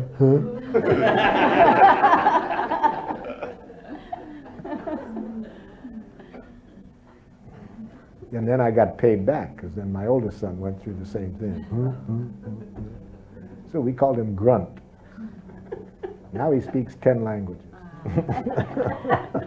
But there was a while, Need the mic. Yes, thank you very much. I just had a couple of concerns for the teachers that recess might not be the, a time when he wants to get out and play with Christopher, so that wasn't really dealt with, in terms of empathizing with his need for play. He wants to see Christopher and also get out at recess, and also it's fun to break scissors and things like that. So his needs around what's going on with breaking things in the room might, at some point, for me, I had the need for those to be addressed. About what? The needs behind the needs behind the breaking? Well, the needs, behind getting up and running around and not sitting down and working on a project. I mean, he may or may not. I thought that the dynamic was being talked about. I thought that those were the feelings that were leading to it. Now, I don't think we talked about it enough. That's why I'm glad that she set up another time. And playing the role when I said yes, even though it was during recess, it was yes. Because what I was getting from her at that moment was very precious for me. And that's why it was so precious, why I'm going to break her scissors this afternoon. Because that was scary how precious that time was for me. Yeah. It seems to me, I may have seen something here that I want to check out with you. What I'm trying to say is that I have an issue with someone that I would like to discuss with them. But it's really not about the issue. And it appears to me that there's a great deal of this has to do with letting go of any expectation whatsoever. And that it's really much more of a discussion or of a process of understanding each other's needs. Exactly. Period. No, not period, but part of it I would firmly agree with. We've got to get rid of making our request into an addiction. You see, an expectation. We've got to let go of the objective of getting our request fulfilled. That isn't what's important. What's important is three things that are interdependent.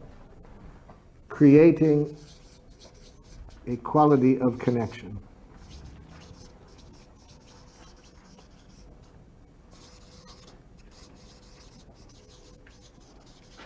In which we see each other's humanness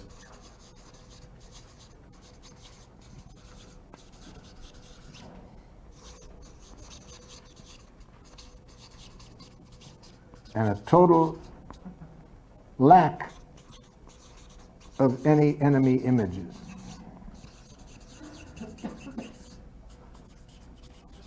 Another way of saying that, a lack of any moralistic judgments.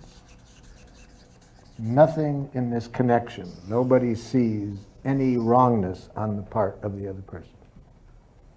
What do we see? Their feelings and needs, the truth. See, that's 1/3 of our objectives, you see. So, when I approached my son earlier about the garbage, my objective was a strategy to get the garbage out. See. Yes, of course, I would have said I want a loving connection with my son, but in this situation, I was addicted to getting the garbage out. That was my objective. See, with the manager, with the employee, if it's our objective to get him there on time. No, it's not. Now, here's why it's hard to mention this to most of the people that I work with. They then can only see the other option is permissiveness. You become a chump. That they think then you're talking about passivity. Then you're going to be a loser. I'm going to be a victim, you're saying. I'm supposed to just let the kid do whatever the hell he wants. I'm supposed to do all the work around the house. See? A mother came back second day of a workshop. I went home and tried it last night. It didn't work. I said, what did you do? I made a clear observation to my oldest son. I pointed out to him that he didn't do the work he said he was going to do. Okay, that's clear observation. And I told him I was disappointed. Okay. I told him I had a need to trust that people will do what they say. Okay. I asked him to please do it immediately. Yeah. What happened? He didn't do it. What did you say? I told him he couldn't go through life being lazy and irresponsible. Well, I said, I'm glad we have another 2 days, because it seems like your objective is doing this. You're here to learn how to get him to do this. Yes, then you don't want to be here. You need to go to a dog obedience school. You see, or read Skinner. If your objective is to get people to do what you want, systematically use punishment and reward and so forth. That isn't our objective. But see, the only other option she could think of then, oh, so I'm just supposed to let him do whatever he wants. I have to do all the work around the house myself. I don't believe in permissiveness. No, I'm not talking about permissiveness. See, such a radical paradigm shift if we've been educated in domination culture, which requires you to obey authority. So it's very scary. People think the only other option then is we're going to have chaos, anarchy. Okay, so that's 1/3 of the objectives. Creating a quality of connection in which we see each other's humanness. There's no enemy images, no good guys, bad guys, nobody's right or wrong. Second, we value other person's needs being met equal to our own.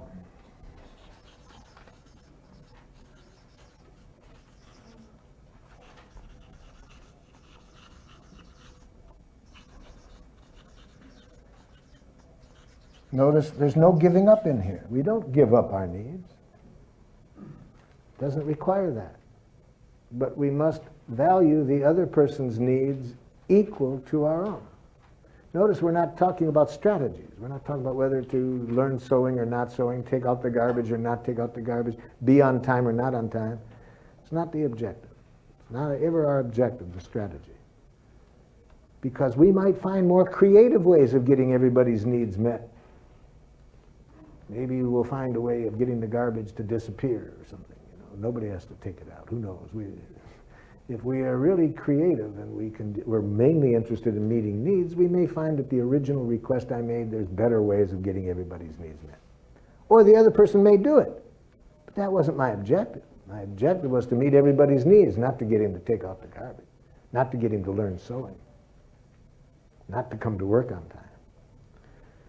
And the third part of the objective, whatever is done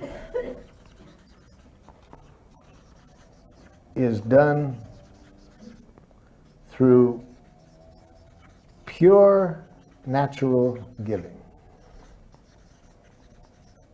That means we're giving with the joy that human beings feel when they see what they're doing is enriching life, meeting needs. This is the only reason for doing it. No fear of punishment, no buying love, no trying for a reward, no guilt motivating. So yeah, it's not the sewing. Now, when this is there, if sewing is going to enrich this child's life, of course he's going to sew. And if it isn't, the teacher doesn't want him to. She said her need was to enrich his life. If he can find, they might find another way of doing it. So if the sewing does enrich his life, it'll take care of itself. The sewing will be done. The garbage was taken out by my son. From there, after I got the message, after he trusted that it was not my objective. See, yes? How can a student trust in the teacher's objective that his need is important and her need is important when that student is already being compelled to be there? How can they trust something beyond that initial compulsion, which is, you know, that you are required to be in this room at this time? Because how do I put it to them? If I use Amtssprache, I become part of the system. If I say, you have to be here. If I use that language, I'm part of the system. So I never say to the child, you have to. I never say to the child, it's the rules. That's Amtssprache. That's bureaucratic language. No, I don't say that. I'm not part of that system. I say, I'd like you to be here on time. I might say an observation. There's a rule in the school that says this. And when you don't do it, I get very frustrated because it creates a real pain for me. And I'm within a system, if I don't punish you, then I get punished. You see, I'll be honest about my dilemma in that. On the other hand, if I agree with the rule, then I don't say you must do it because it's the rule. I would say what my needs are that would be met by acting in harmony with this. I'm scared about you not staying in harmony with this rule because I value whatever. Does this show you? So, yeah, it's the rule, but I never use Amtssprache with the person. Like you have to, you must, you can't. Especially since they already know they can, no matter what I say. So I don't want to lie to them and say you can't. They know they can, even if it's a rule. So why would I lie to them? Why would I ever say to somebody you have to do something when I know no human being has ever done anything because they had to? No human being does anything they don't choose to do. Clear? You seem a little not ready to buy that assumption. I guess it's maybe that grudgingness that sometimes children will yield. You know, all right. No, then I wouldn't let them because, see, then they're not doing it this way. I haven't met my needs. My needs are not met when they, all right. My needs aren't met then. We haven't gotten everybody's needs met. So no, I never want anybody to do anything out of all right motivation. No, we need to still negotiate. We need to keep the giraffe dance going. Because when people act out of this energy, it's not all right.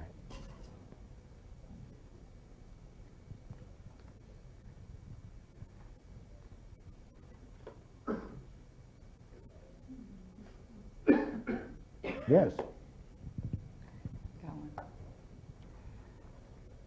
So I tried this with my ex-husband a couple of months ago. Now this is unrealistic because husbands are never jackals.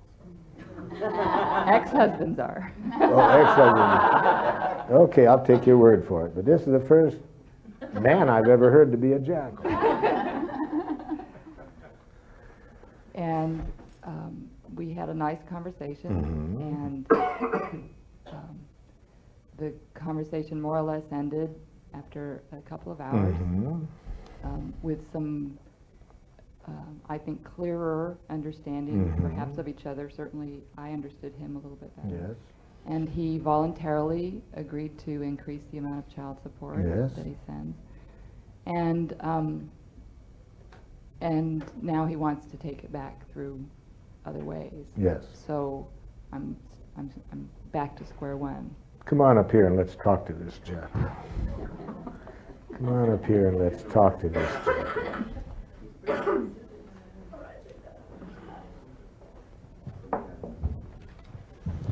So let's make it easy for a while. I'll sew this giraffe ears on him for a while.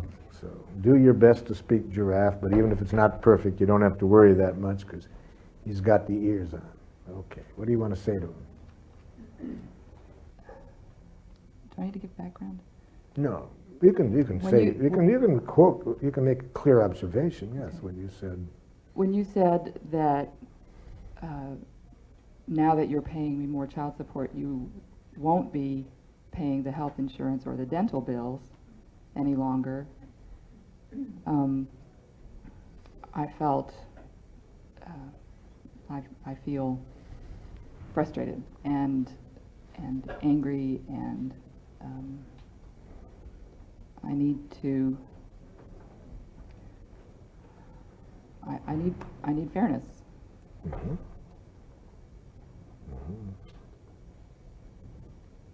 I need to have the financial burden not rest predominantly on my shoulders. I need some sharing in that responsibility. And while I'm at it, I need... while you have those giraffe ears on. I would really like it if you could come up more often so that my needs for my son to have a closer connection with you are met, and so that I get a bit of a break from being an exclusive parent. And I would really like to have some acknowledgement from you about all of the different, the tremendous effort that I put into raising our son, and how much of it I do exclusively. So there's a lot that you're sharing with me there, and I want to be sure that I'm really hearing it all. First, you just like some obvious awareness that there's expenses involved in keeping the family going with our son, and you would really like to have the money that it would take to do that job well, so to cover for living expenses, health expenses. That's right. And it's very scary and hurting for you to know that I have the money to give for that, but that I don't. That's right. And I'm also hearing that you're concerned about the boy having a father who's really showing an interest in him. You want to make sure he gets his need to feel cared for, not only by you, but by a father. Yes. And you'd also like to know that he's with somebody loving at times, and give you a rest to take care of some needs of your own. You got it. Yeah, yeah, yeah. And I need a lot of empathy myself. Do you need to be understood more, or would you like to hear what's going on in me that's keeping me from doing those things?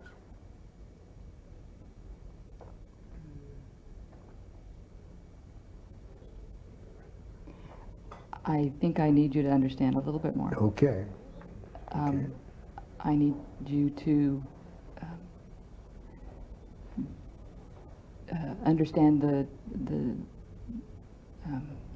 depth or the quantity of time that I have been the sole financial supporter, not the sole, but almost exclusively bearing the financial burden, and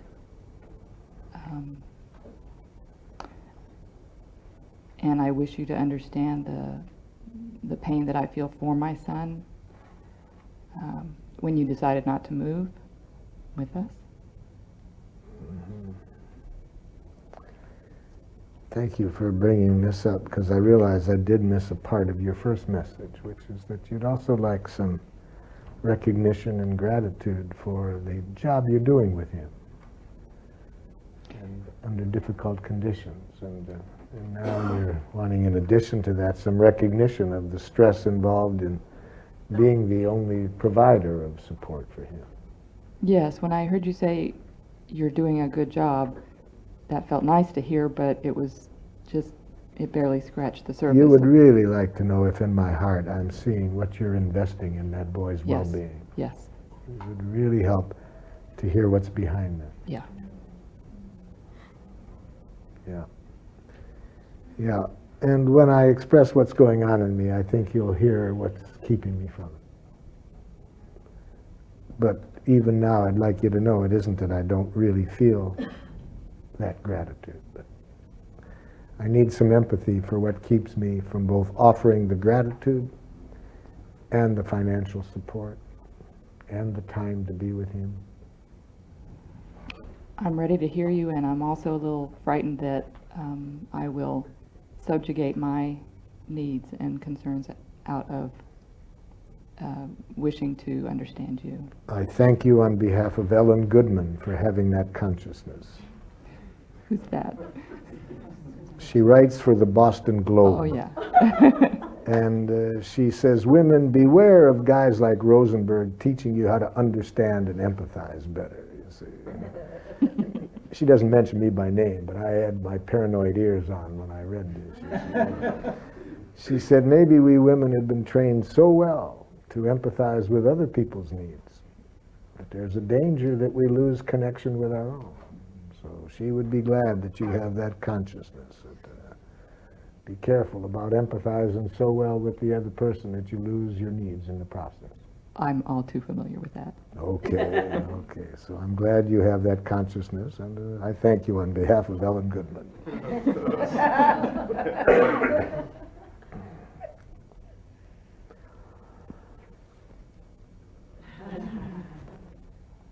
Because I'm going to try to express myself in giraffe, but even if I do, you'll probably still need those ears, because I'm going to be getting into some heavy stuff. Okay, go for it. It's somewhat like what that gentleman was talking about to his employer about the inner demands and the pressures. But I think that's mild compared to what goes on in me.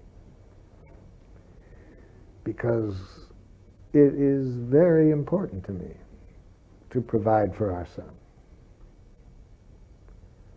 And I would like to be caring and provide for you as an individual, because we had lots that we gave each other for a while, and that was precious for both of us for a while. And out of that, I would like to give to you and enjoy giving to you. I would like to give to my son and enjoy giving to my son. Then why do you say things like, "You'll excuse me if your needs aren't important to me"? You'll hear that now, why I say that. You'll hear that now. Because they're too important to me for the wrong reasons. And so I'm rebelling against this and resisting it. Can you tell me back what you hear me saying so far? I'm not sure I understand it, but you said that those needs are too important for you, so you run away from them. Yes, too important in this respect. I feel responsible for your feelings. I feel responsible for my son's happiness. And that I feel such that how could any father not behave differently than I am? Would you say that again? Yes. How could any father not contribute to his son's well-being? You're saying that you do? No, Or that you want to? I'm saying I tell myself that. I feel responsible for my son's Mm-hmm. And that makes an inner demand far stronger than that man's demand that I have to be on time. It makes it a powerful demand, an inner should. And I rebel against that. And I'm also guessing that there's resentment that I left the relationship. Thank you, because on top of that, I have a whole bunch of other feelings of hurt, rage, a whole bunch of feelings left over from the relationship that I haven't had the empathy for, that I will need. And these two together, the two together, this inner demand from my jackal, plus these resulting, still remaining feelings, all of that together makes it, I just don't want to give. And yet I hate myself for not giving. I still don't understand the part where you said it makes you not want to give. I still have a lot of hurt, a lot of rage. Plus this inner demand that I should give. What's wrong with me? I mean, it's my son. So I'm saying all of these feelings together. If somebody outside mentions it, then they're going to get back. I don't care. I mean, that's your problem. But it's because I've got all this going on inside, and until it's dealt with, I can't meet my own needs. The other needs that I have, they're strong. To care for my son. That's a very strong need. So it must be, so I'm saying that then I need you to see how strong the pain is that's inside that I need empathy for before I can respond to my need to give to my son.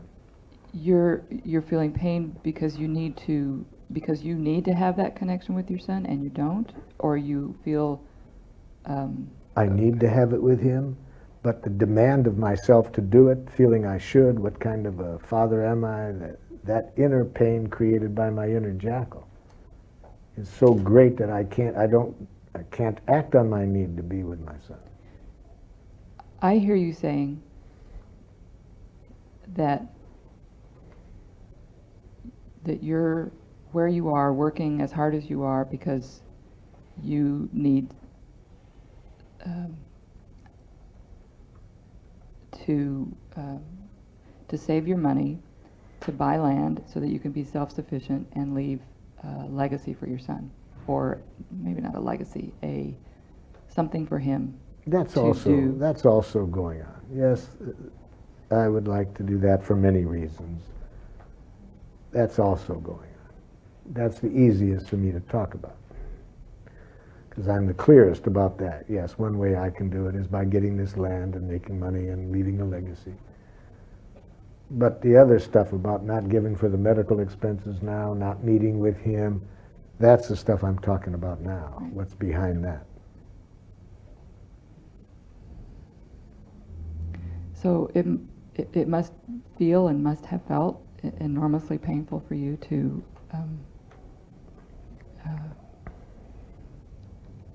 lose the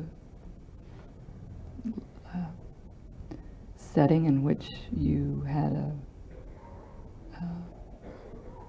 a relationship, a wife and a son. Extremely painful. Extremely painful, but it was painful before that. It was painful before that. Before we left? Yes. It was painful because I felt... You felt a pull between responsibility. I felt responsible for your happiness and his. Mm-hmm. And the more I felt responsible for your happiness, the less I wanted to give to you. The less I was giving to you emotionally, the less you wanted to be in the relationship. So it was very painful for me already before you left. And your needs were certainly not your needs for love and being able to call the shots, or being free to come and go when you choose, were all not being met. That was another part of it, but the main part of it was that I felt responsible for your happiness. And so when you would let me know that how unhappy you were with the way I was spending my time and how much time I was investing in our relationship, I felt again this same dynamic. Oh my God, I'm responsible. I should give more to you. If I don't, you're going to be hurt. And when I have that image that I'm responsible for your happiness, then I don't want to give. So you felt a tremendous burden. I made it a tremendous burden because I had an illness, a very serious illness called male-itis. You had it bad. Yes, I had it very bad. Male-itis. That I feel responsible for the people, my wife's happiness. And when she's unhappy, then I feel the demand, oh shit, now what do I have to do? And, so when I was unhappy, you felt a failure? Yes, and I felt now I have to be home more and do more what she wants. And that made our relationship as much fun for me as a prolonged dental appointment. And it's not hard for me to understand then that that was very painful for you. That would be easier for you to hear that I just don't care. And so then I'd see you getting more unhappy, then I'd have even less energy for being with you. And so I know I'm not surprised you chose finally to leave, but then the leaving itself created real pain for me. So all of this is going on in me and is still not healed and needs to be healed before I can enjoy giving the money to you and the child, and to enjoy really telling you how deeply touched I am at what you are giving to him. I see it and I feel it so strongly, but you can't express gratitude sincerely when you're in as much pain as I'm in. When I put myself in your shoes, I just feel sad.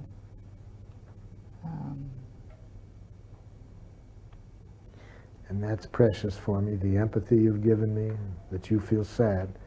But now, it would also be a gift for me if you met Ellen Goodman's needs and make sure you still don't lose your needs right now.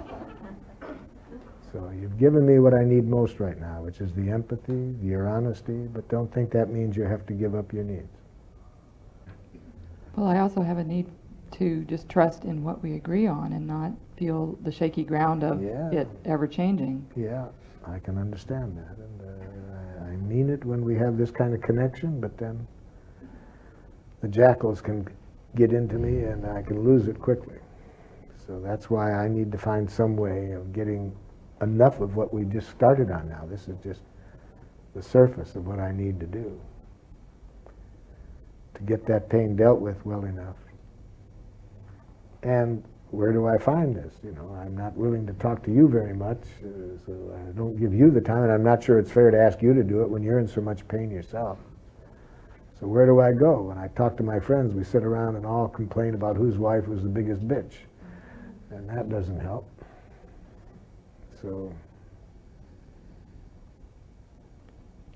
are you willing to talk to me about it?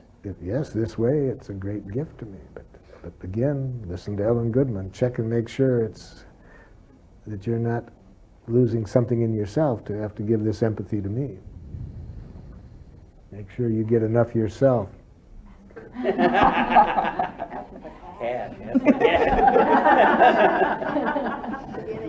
Are you willing to make a direct deposit out of your paycheck every month?